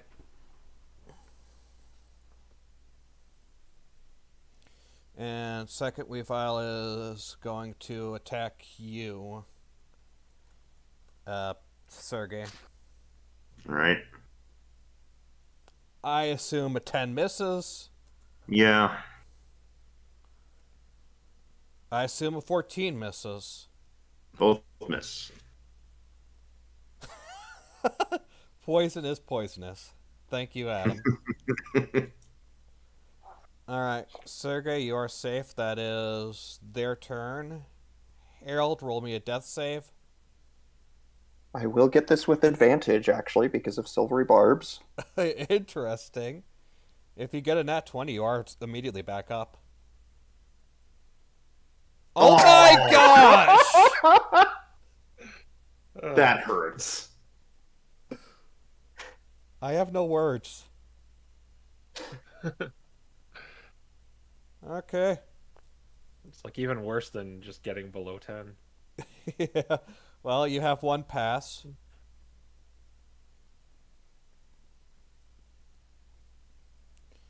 It is the Grumpig's turn. First things first, roll hunger damage.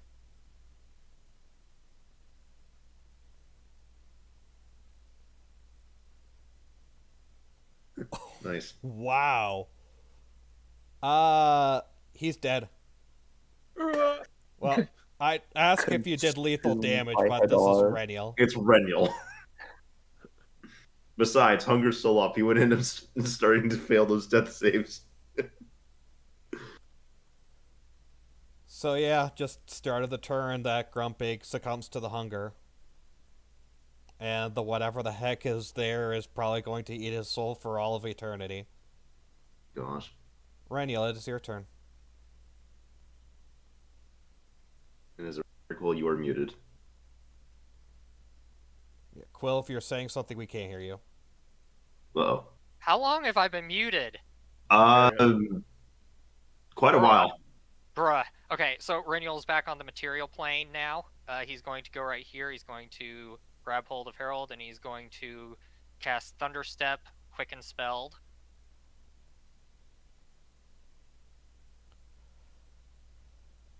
That Chestnut needs to make a Constitution saving throw. Okay.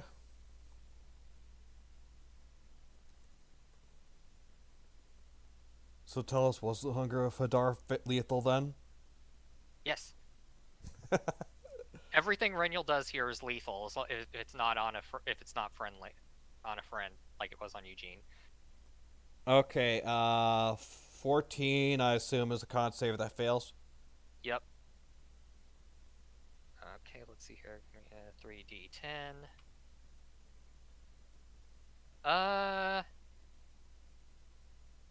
Do I want to flex?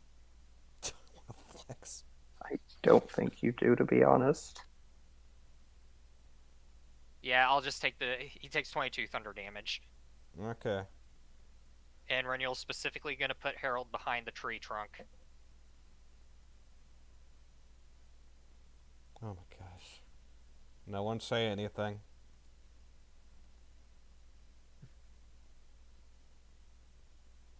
Nice. What part of no one say anything? Oh. Alright. You do that.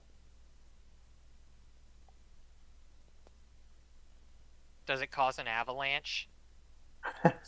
Yeah, I was gonna say the implications of doing thunder damage here. Interesting question. Let's see. Oh no.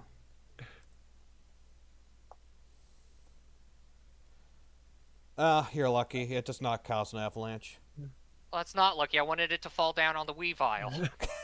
We're in the way. I wanted to fall down on the Weavile. My allies? Screw them. The Weavile. The Weavile, though. Alright, anything else? Nope. Okay. Then it is Chestnut's turn. He is paralyzed, so I'll need to make another Yes. whiz save, I believe. Yep. He got a nat 20. Oh my Well, gosh. yeah. Whatever. I mean, that's one turn for him that he spent just sitting there, so. Right. And it is the end of his turn, so that he doesn't get any more anything. Yep. Okay. All right. Sergey. I'm going to help out because I can already tell what Eugene wants to do. So, first off, I'm going to move closer to the chestnut. So, still grappling. And 20, 30. Perfect.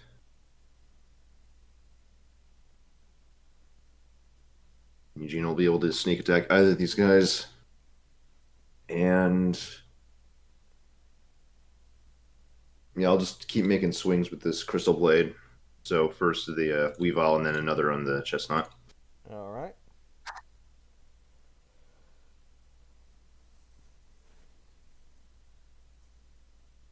That does not hit the Weavile.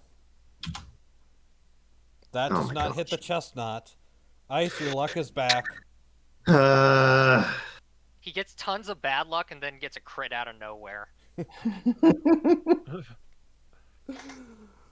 Anything else for your turn? Well, I spent all my movement. And I've lost concentration. So, you know what? Screw it. Let's go ahead and just throw up Shield of Faith. Alright, that actually might be beneficial for you, depending on how things go. AC is now 21. Let's hope it does something.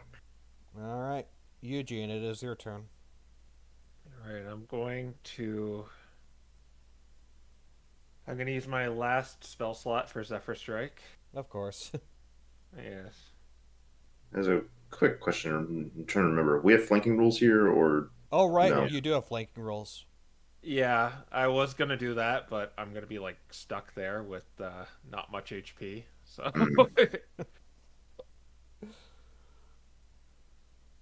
so yeah, I'm gonna try to unload into the chestnut since he seems to be harder to hit.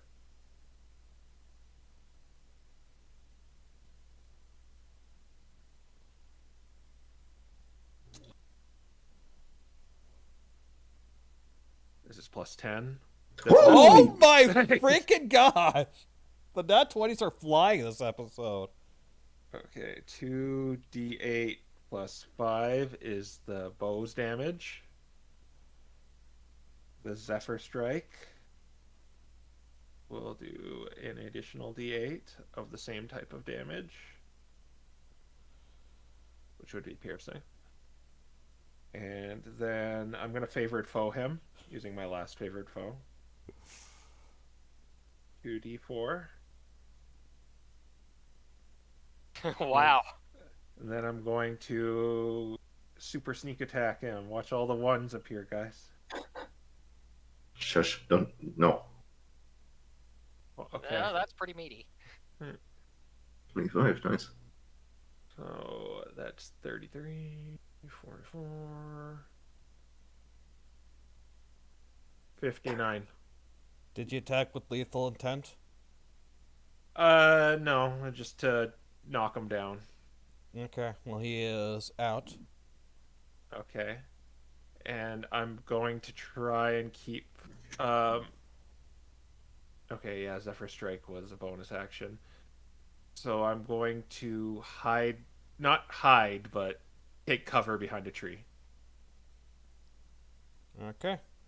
So I don't get shot at. Is getting shot at really a big worry? Alright.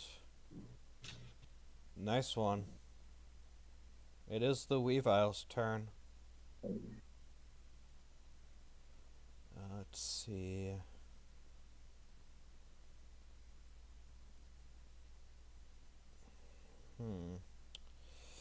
Yeah, let's think of some way of how that Weevil could potentially attack Reniel, but trees in the way.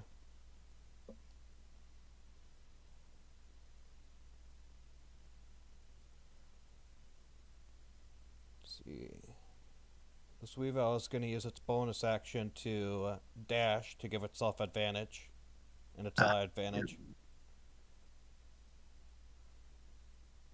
So let's see if Shield of Faith really helps you. This is awkward. Actually, wait. I had reaction. I can actually stop him. Oh, right, Oh, right. yes. I keep forgetting about that. Okay, he was about 10 feet away when he was right here. All right.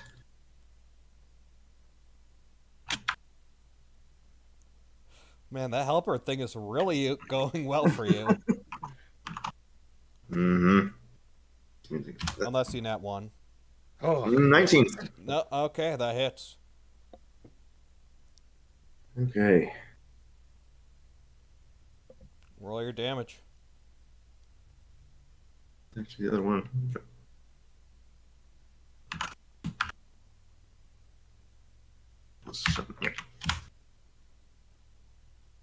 Okay, that's fine. 10 damage. Okay. What matters is he didn't flank me. Yeah, not only did he not flank you, but master of exact damage here. Ha! Nice. Was that lethal? All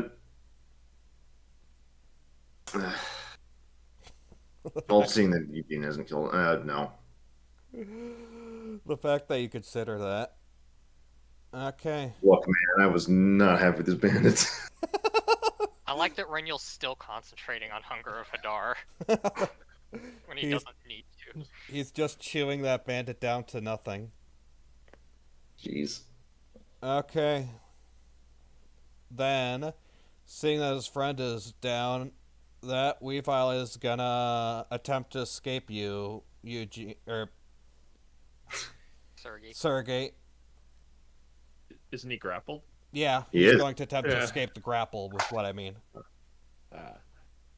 So, Sergey, you're looking to beat a 20, assuming you want to hold on. Yeah, I'm holding on.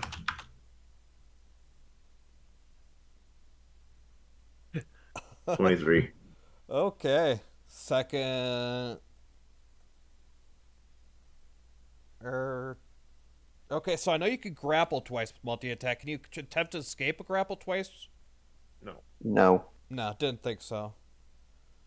Okay, yeah, you've got him stuck there. So he's kind of stuck just attacking you then. Funny, in this one moment you actually want him to be attacking you instead of running. Okay. That'll miss. 22. Well, that does hit. I should Huh? point out you can't attack if you're trying to escape the Oh, grapple. right, yeah. Oh, Never mind then. Is there anything fancy you can do? No. Okay. Yeah, his turn is over. Okay. Eugene, give me another death save. Harold. Oh, sorry, Harold, give me another death save. We're all I we're all possess still Eugene's rusty. body. He automatically drops to 0, and I have to make a death save. We're still shaking the rust off. Oh, that's a fail. ooh. Well, you're 1-on-1. It's fine. Renniel's right there. Grumpig is dead. Reniel. Okay, Rainiel's gonna give Harold a healing potion with his bonus action. Okay. Roll 2d4 plus 2.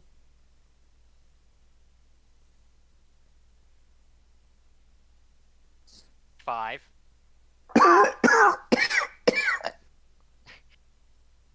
That's how much Reniel healed. 5 healing is apparently the norm. Okay, and Reniel's gonna start moving closer. He's gonna say, Sorry that took so long, Harold. and then he's going to use a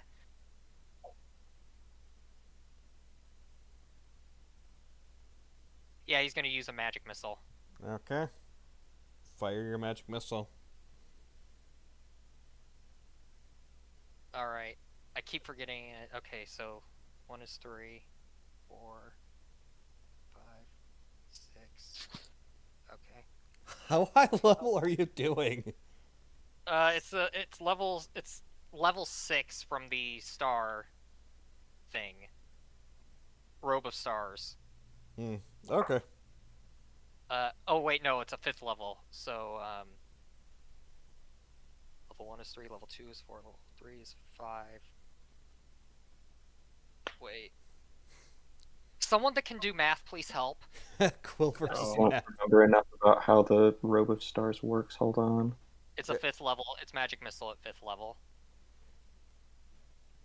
7. Okay.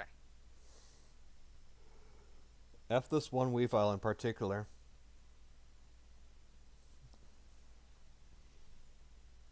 I'm empowering that, please. Oh my god. One. Just talk. I bet in binary. Or no, that it would be 1 and 0s. 1, 2, 3, 4, 5. Okay, yeah, I'm just gonna roll the 5d4. Bruh. What? Okay, so that's 3 more damage, so 19 force damage. The luck today is just something. Don't worry, I'm still gonna make sure he dies.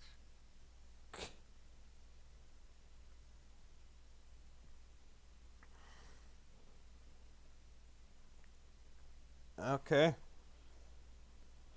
That's Reniel's turn. All right. And then we move to Sergey. It is your turn. All right.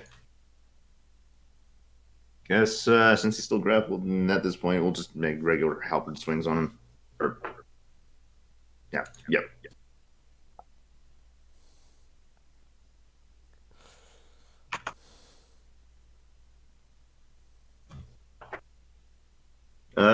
Dirty 20. That hits.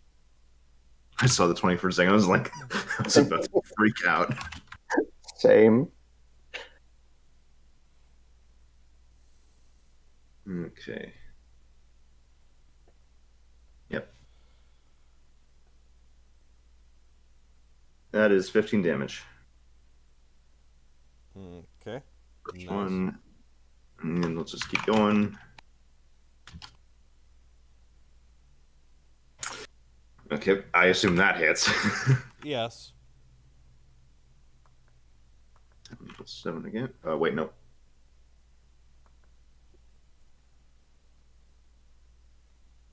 Wait, yes. Okay. That's 11, and okay, we'll just do the bonus action, so.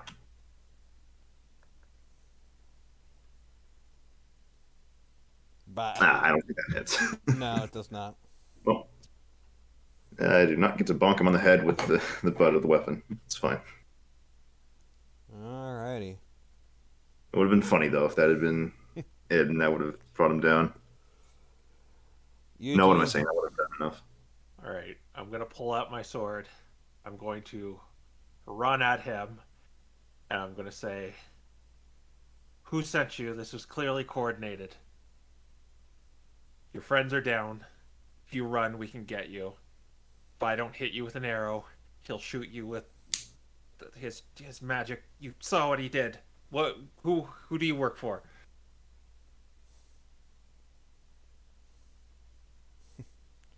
He just chuckles and says, "I ain't telling nothing. Go ahead and kill me."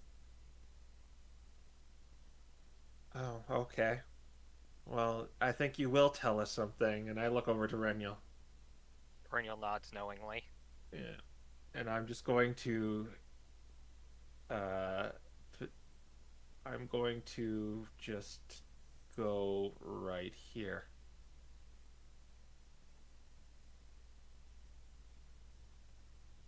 Actually, I'll disengage and go right here. You went up and then disengaged immediately to go Yeah. back. Yeah. Okay. Yeah, done.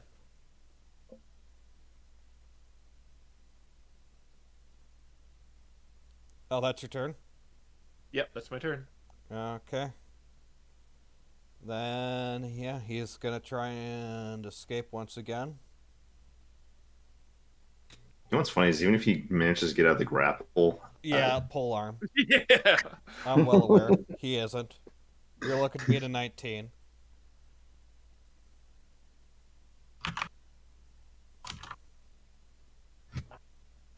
oh my What gosh, the that's funny. heck? Full Nelson. Okay, yeah, he is stuck. Harold, you finally get a turn. Okay, I am going to get up from behind the tree. How close am I?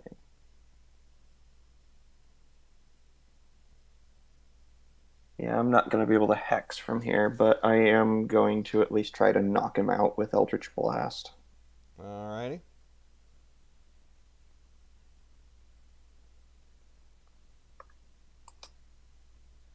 $14. Does not hit.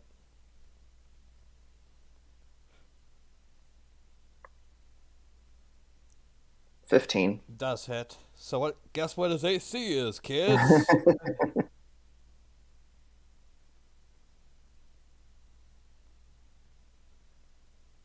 That is going to be 12 points of force damage. Okay. He's not looking Bonus too hot. Bonus action.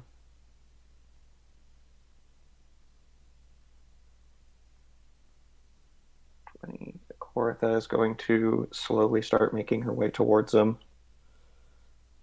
Kortha's approaching slowly and terrifyingly, just like Radiant Approaching Blood. your Kawartha is slowly approaching your location. Start running. Speaking of which, And that is going to be my turn. alright, Raniel, it's your turn. All right. Let's see here. Hang on, let me read something real quick. Raniel, we're in the middle of a battle. Now's not the time to be reading. I just gotta check the fine print of psionic casting.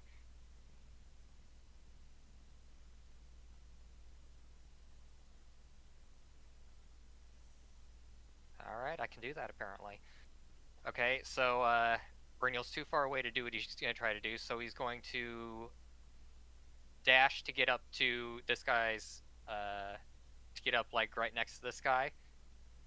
Not right next to him, just right here, from the other side of the body. And he's going to quicken spell psionic cast, detect thoughts, and he's going to say, Let's try this one more time. Who do you work for? Okay. You do that, but he seemed to have... hey, wait, no, I can't do that. I don't have enough sorcery points left. Oh. So, redoing that turn. Sorry. That moment when you blow all your sorcery points trying to turn a bunch of ones into a bunch of more ones. Into 1-1 into 1-4. Okay, so I believe I can make it right there. Yeah. And let's try that magic missile again.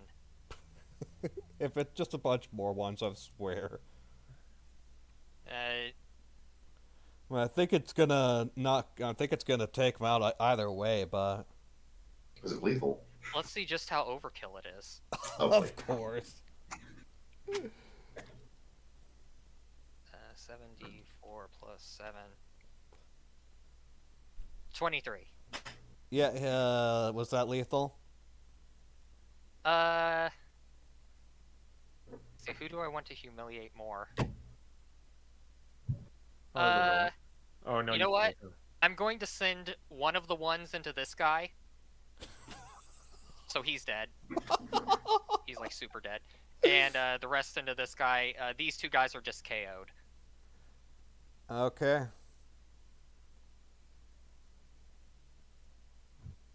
You are out of initiative. Okay. I want to know who sent these guys. Mm-hmm. I also want to check, first and foremost, with past experiences, if they might have any invisible rings on their digits. Okay. You, look over them. They do not seem to have any invisible rings on them. Okay. I'm going to work on disarming them. Alright. Each of the Weavile has a short sword, though the poison on it that they use seems to have faded and is no longer working, just so you're not given that broken poison. Should have made him Sneasler. Honestly, yeah, I probably should have. Oh well. But yeah, you're given 2 short swords, 2 light crossbows, and let's see how many bolts they have left. And between both of them, 25 crossbow bolts. Okay. I'll take it.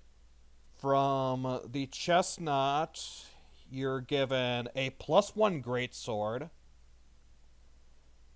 a longbow, and he has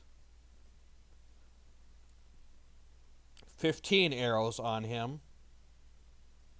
I'll replenish my arrows. And the Grumpig is currently being melted inside Hunger of Hadar, but even if he wasn't, you imagine he doesn't have much on him anyways. The hunger of Hadar eventually fades after the minute passes. And you see a mangled corpse that could be generously considered to be a Grumpig there. Ugh. I say we like tie each of them to a tree. And just the Maybe. two of them. Maybe like keep them Put separated. the corpses on display in front of them. Yeah, scare Oh my tactic. gosh. Does this include the Grumpig, or are we going to...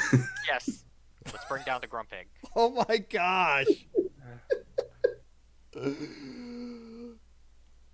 Jeez Louise with a side of frickin' cheese. I'm not done yet. Do you have another hunger? I do. Oh my gosh. But that's not what Renniel's going to do. He's just going to stab the dead Weavile with each of the daggers that he has. Oh my... And leave them in there so that when these guys wake up, they see it. So that's 8 daggers. Oh my gosh. One of them's in the eye. Oh my gosh. Gosh. Quill! Are you okay? Wait! I have a better Better I idea. Better I idea. was gonna like disguise self as the Grumpig and like take one of them somewhere else, and then maybe like say I got him. I saved him. I like brutality better. Yeah, well, I don't know. That would ensure you get the information somehow. I don't know. Well, you are aware that they saw the Hunger of Hadar. Right. So.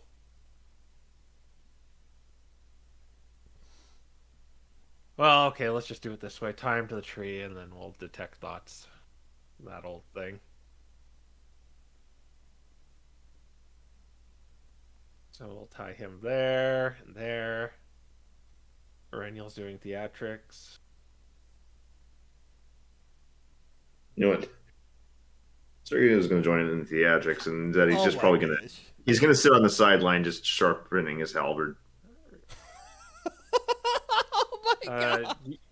Do you want to lay on hands him, or should I just give him an oranberry because I got a lot of those? I haven't... Maybe lay on hands Herald.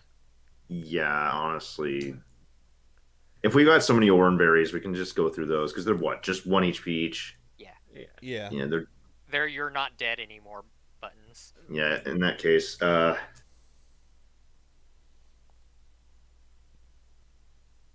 just go ahead and... Actually, Eugene, how are you doing, too? Because I think you're both hurt, aren't you? I got pretty hurt. Just from You know what? I'm just going to give Harold 20. I'm going to give you 20. Okay, thank you. That gets me to 36 out of 50.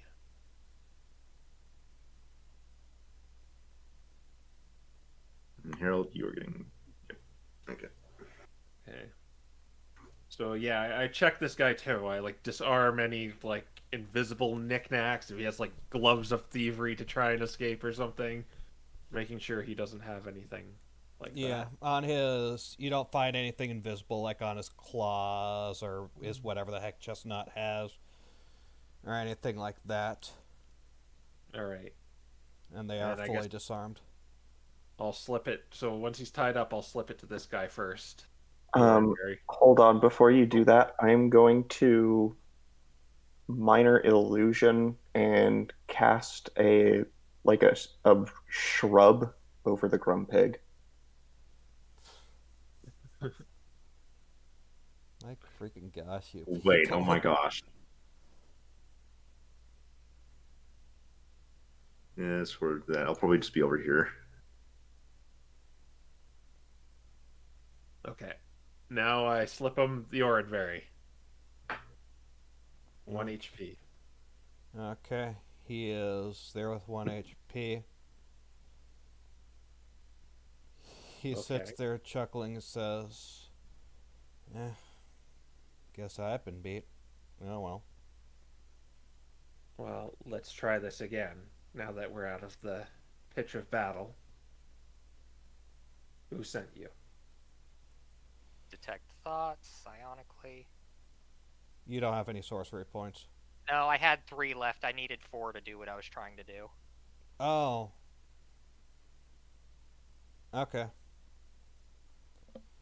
Yeah, because You- I needed to do Quicken Spell, which is 2, and then Psionic Right. Cast 2.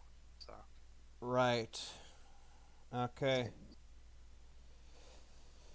You detect thoughts, and you hear from his head, "We know your mental tricks. You're not getting through us. We know your mental tricks. You're not getting through us. We know your mental tricks. You're not getting through us." Over and over and over in his head. okay, let's dig deeper. Alright, what saves that? Wisdom.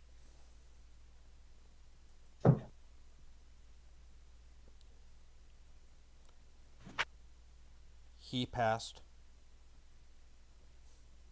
Okay. I am going to. What's my spell DC? Well, I'm pretty sure he passed regardless of your spell DC, but Okay. I mean, what is it? 16. Yeah, no, he definitely passed. We're going to find out eventually. You can stop wasting our time. I'm going to use cutting words. Oh, wait, no, I can't do that because it's a saving throw. I guess we'll have to do that with silvery barbs then. And I will go ahead and give advantage to Eugene. Okay. If this was... No, actually, I think even if it was... Because in order for him to probe deeper, that's a separate action, so yeah. I was about to ask if you could do that psionic cast, but no. Okay, you succeeded. Now let me look up Detect Thoughts to see what you exactly... Something that looms large on its mind, basically. Yeah, just a second.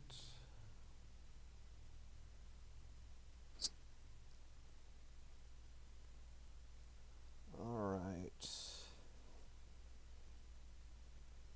Gain insight into its reasoning, its emotional state, and something that looms large in its mind. Okay, as you probe deeper, you find that this Weavile doesn't seem to be scared of death, doesn't seem to be scared of you. It seems this Pokemon was very much trained for this. Whoever brought him here specifically made sure that this was someone who would be hard to break in to their mind. However, you do notice that despite everything and despite how strong its mental defenses are and how much control it has, that it is native to this region.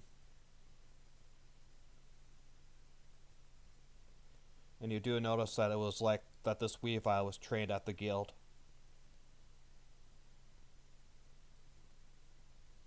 Trained at the guild, native to this region at the very least. And all of his tentacles come out and pull all the daggers out of the Weevil that's behind him.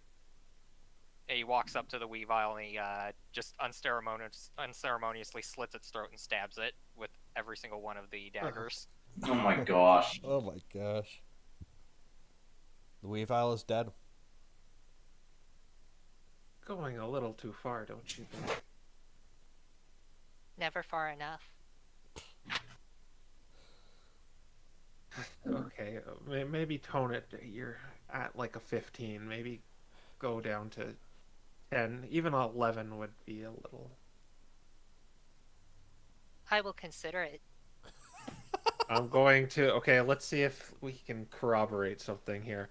So if he works here, that might mean they work for the Purge, but... by the sound of it, if they work for the guild, then that's where we're going. It could be the case that our potential ally is not an ally at all. Maybe we received false information. I'm going to, well, let's try a different approach with them. Don't do what you did to that guy. Use him as an example, but don't, you know. I do not think that will have any effect. They were hardened for this sort of job. I know, but now we know that who they work for. Maybe All right. that'll be something to press them on a little farther. All the bloody daggers slide back into his head. I'll resuscitate the chestnut with the oranberry. Okay. He wakes up and he goes, bloody hell. Certainly like your Well, theatrics, you've certainly become one with a tree. Yeah, can't deny that one. Your friends weren't as cooperative. Do you think you can help us and be cooperative? Nah, don't feel like it. Perennial's going to convert a first level spell to a sorcery point and start doing the thing. Okay. As you detect thoughts in him, you get a similar thing from him. Similar repetition. Okay, so while Reniel's doing that too, I'm going to say, well, we know about Minerva. Does that change anything in Reniel's detect thoughts? Yes, actually. For a moment, his mental thoughts slip and he's like, what about Minerva? And he seems genuinely confused as to what the heck you're talking about. Perennial will convey that information to Eugene telepathically. Your friends told us, well, what little they told us everything about her. And yes, they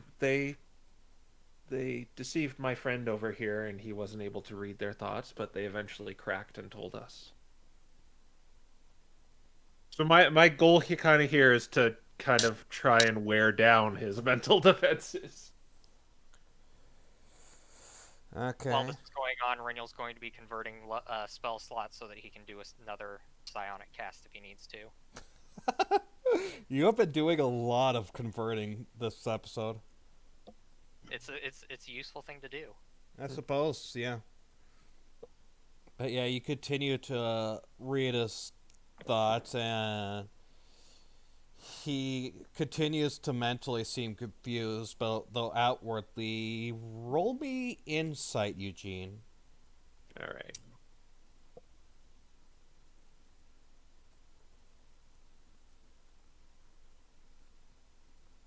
It might be more than 17. Let me just double check. Or no, it's only 16. No. Okay, well that was still enough. He's trying to be stone-faced, but even outwardly, he's like, okay, these guys are speaking crazy. But after a moment, he's like, oh, right. Fine. So I guess you know all about that, huh? And Raniel, you can clearly tell he's trying to pull a trick on you. And he says, yeah, so what about it? A guild leader sent a group of assassins on you. What are you going to do about it? Cry some more? No, I just want to know if you can give us any more information that your friends didn't.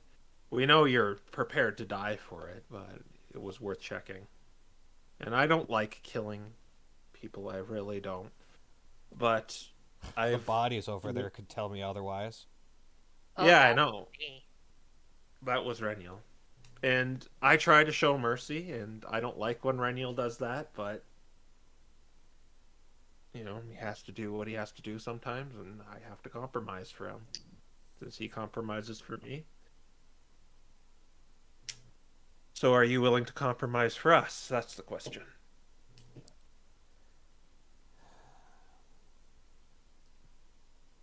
Sorry, man.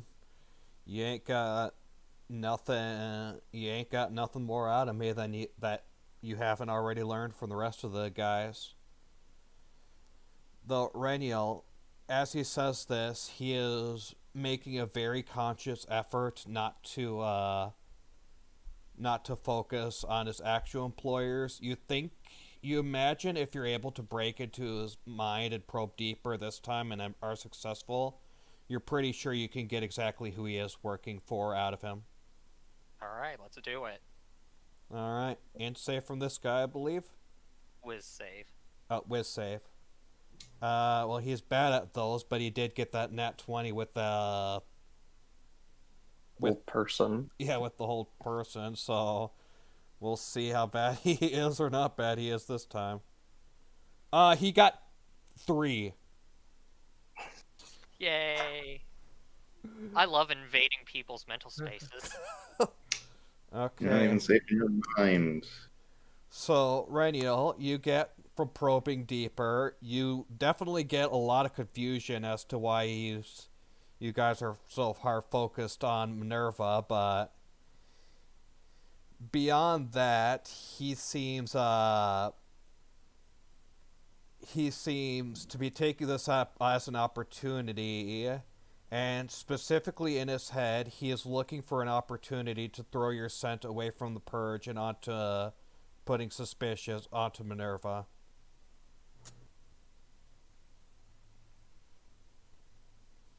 Oh, you almost got away with it.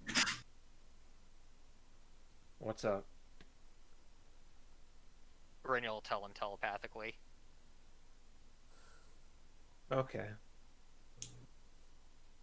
So Estessa still wants us dead then?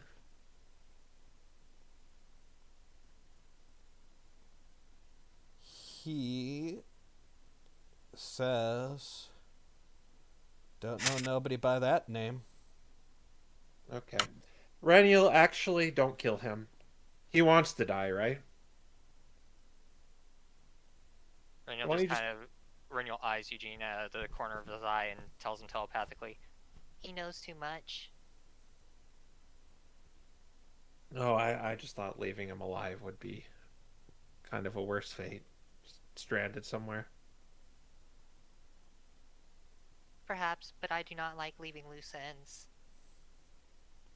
Okay. Well, I think we'll be on our way now. And I just kind of turn my head away from it as The daggers come out.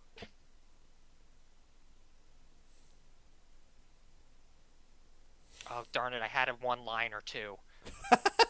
I've forgotten it.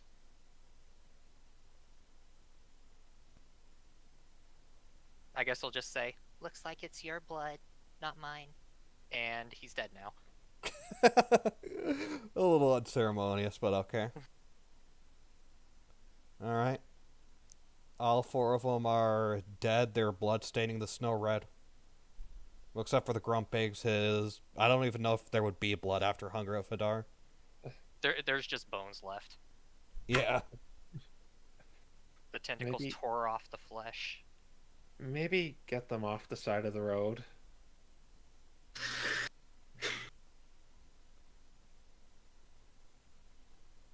Reniel just kind of looks at Sergey. Ugh. I'm gonna move over here and I'm just looking at these guys in contempt. I don't know how you can be so stupidly, willfully ignorant.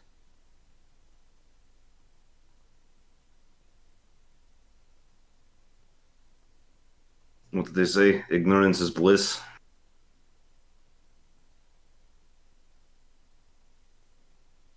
Actually, I think it's very wise we hide these guys. What if she tries to blame us for this?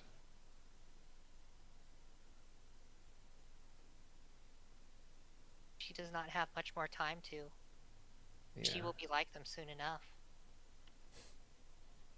Yeah, Sergey's gonna go ahead and try to grab the chestnut and the weevil, and I guess Do we want to bring them up the mountain a little bit? Like, Yeah. I'll try to help with one of the Weavile. Yeah, I guess I'll help too. Just maybe bury them under some rocks. The rock pile here or something. Some rocks over here. Reniel can cremate them if you want. I mean, that's morbid, but it would work. it is effectively better at hiding bodies. Especially when you already have a pile of bones. Remember when we started this stream and I was joking about the 4 kids option? It's a very good thing I didn't press that button.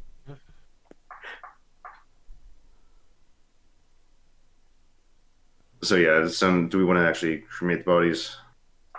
I How think long so. would that I mean, take? you guys say it's morbid, but it's considered a humane way of disposing of bodies. In reality. Yeah, but it's just kinda just doing it out in the open. How are you cremating them exactly? Let's see. There's probably like fallen foliage and stuff around, right? Yeah, there's plenty of twigs and brush and fallen foliage and stuff like that. Despite what the map sort of doesn't indicate, you are in a forest, so there's plenty of brush and foliage and stuff. All right. Just put a little kindling on top of the bodies and light it on fire. Using produced flames or just firebolters? Firebolt. Okay. Firebolt. Be aware that this will probably send smoke into the sky. Not if Harold pops a tiny hut on top of it. I would be stuck in there the whole time. But the air will be clear.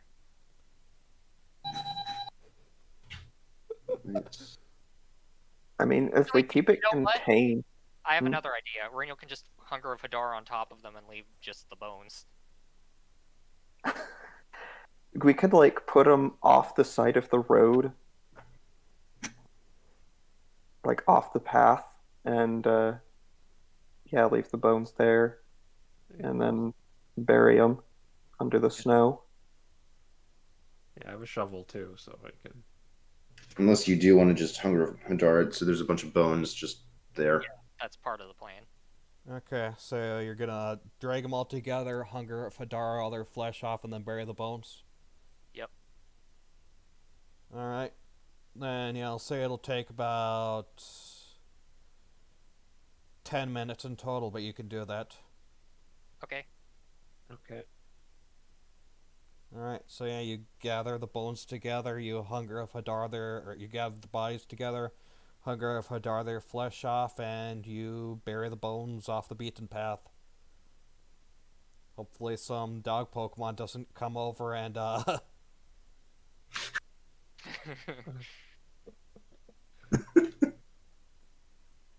Some feral Rockruff comes along and gets a new chew toy.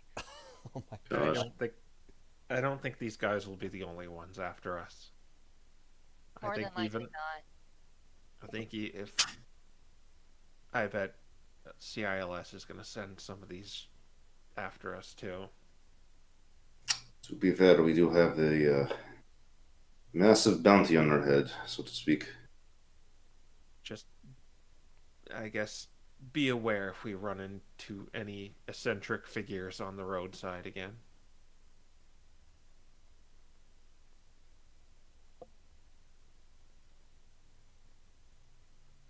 But let's hurry up and get to town.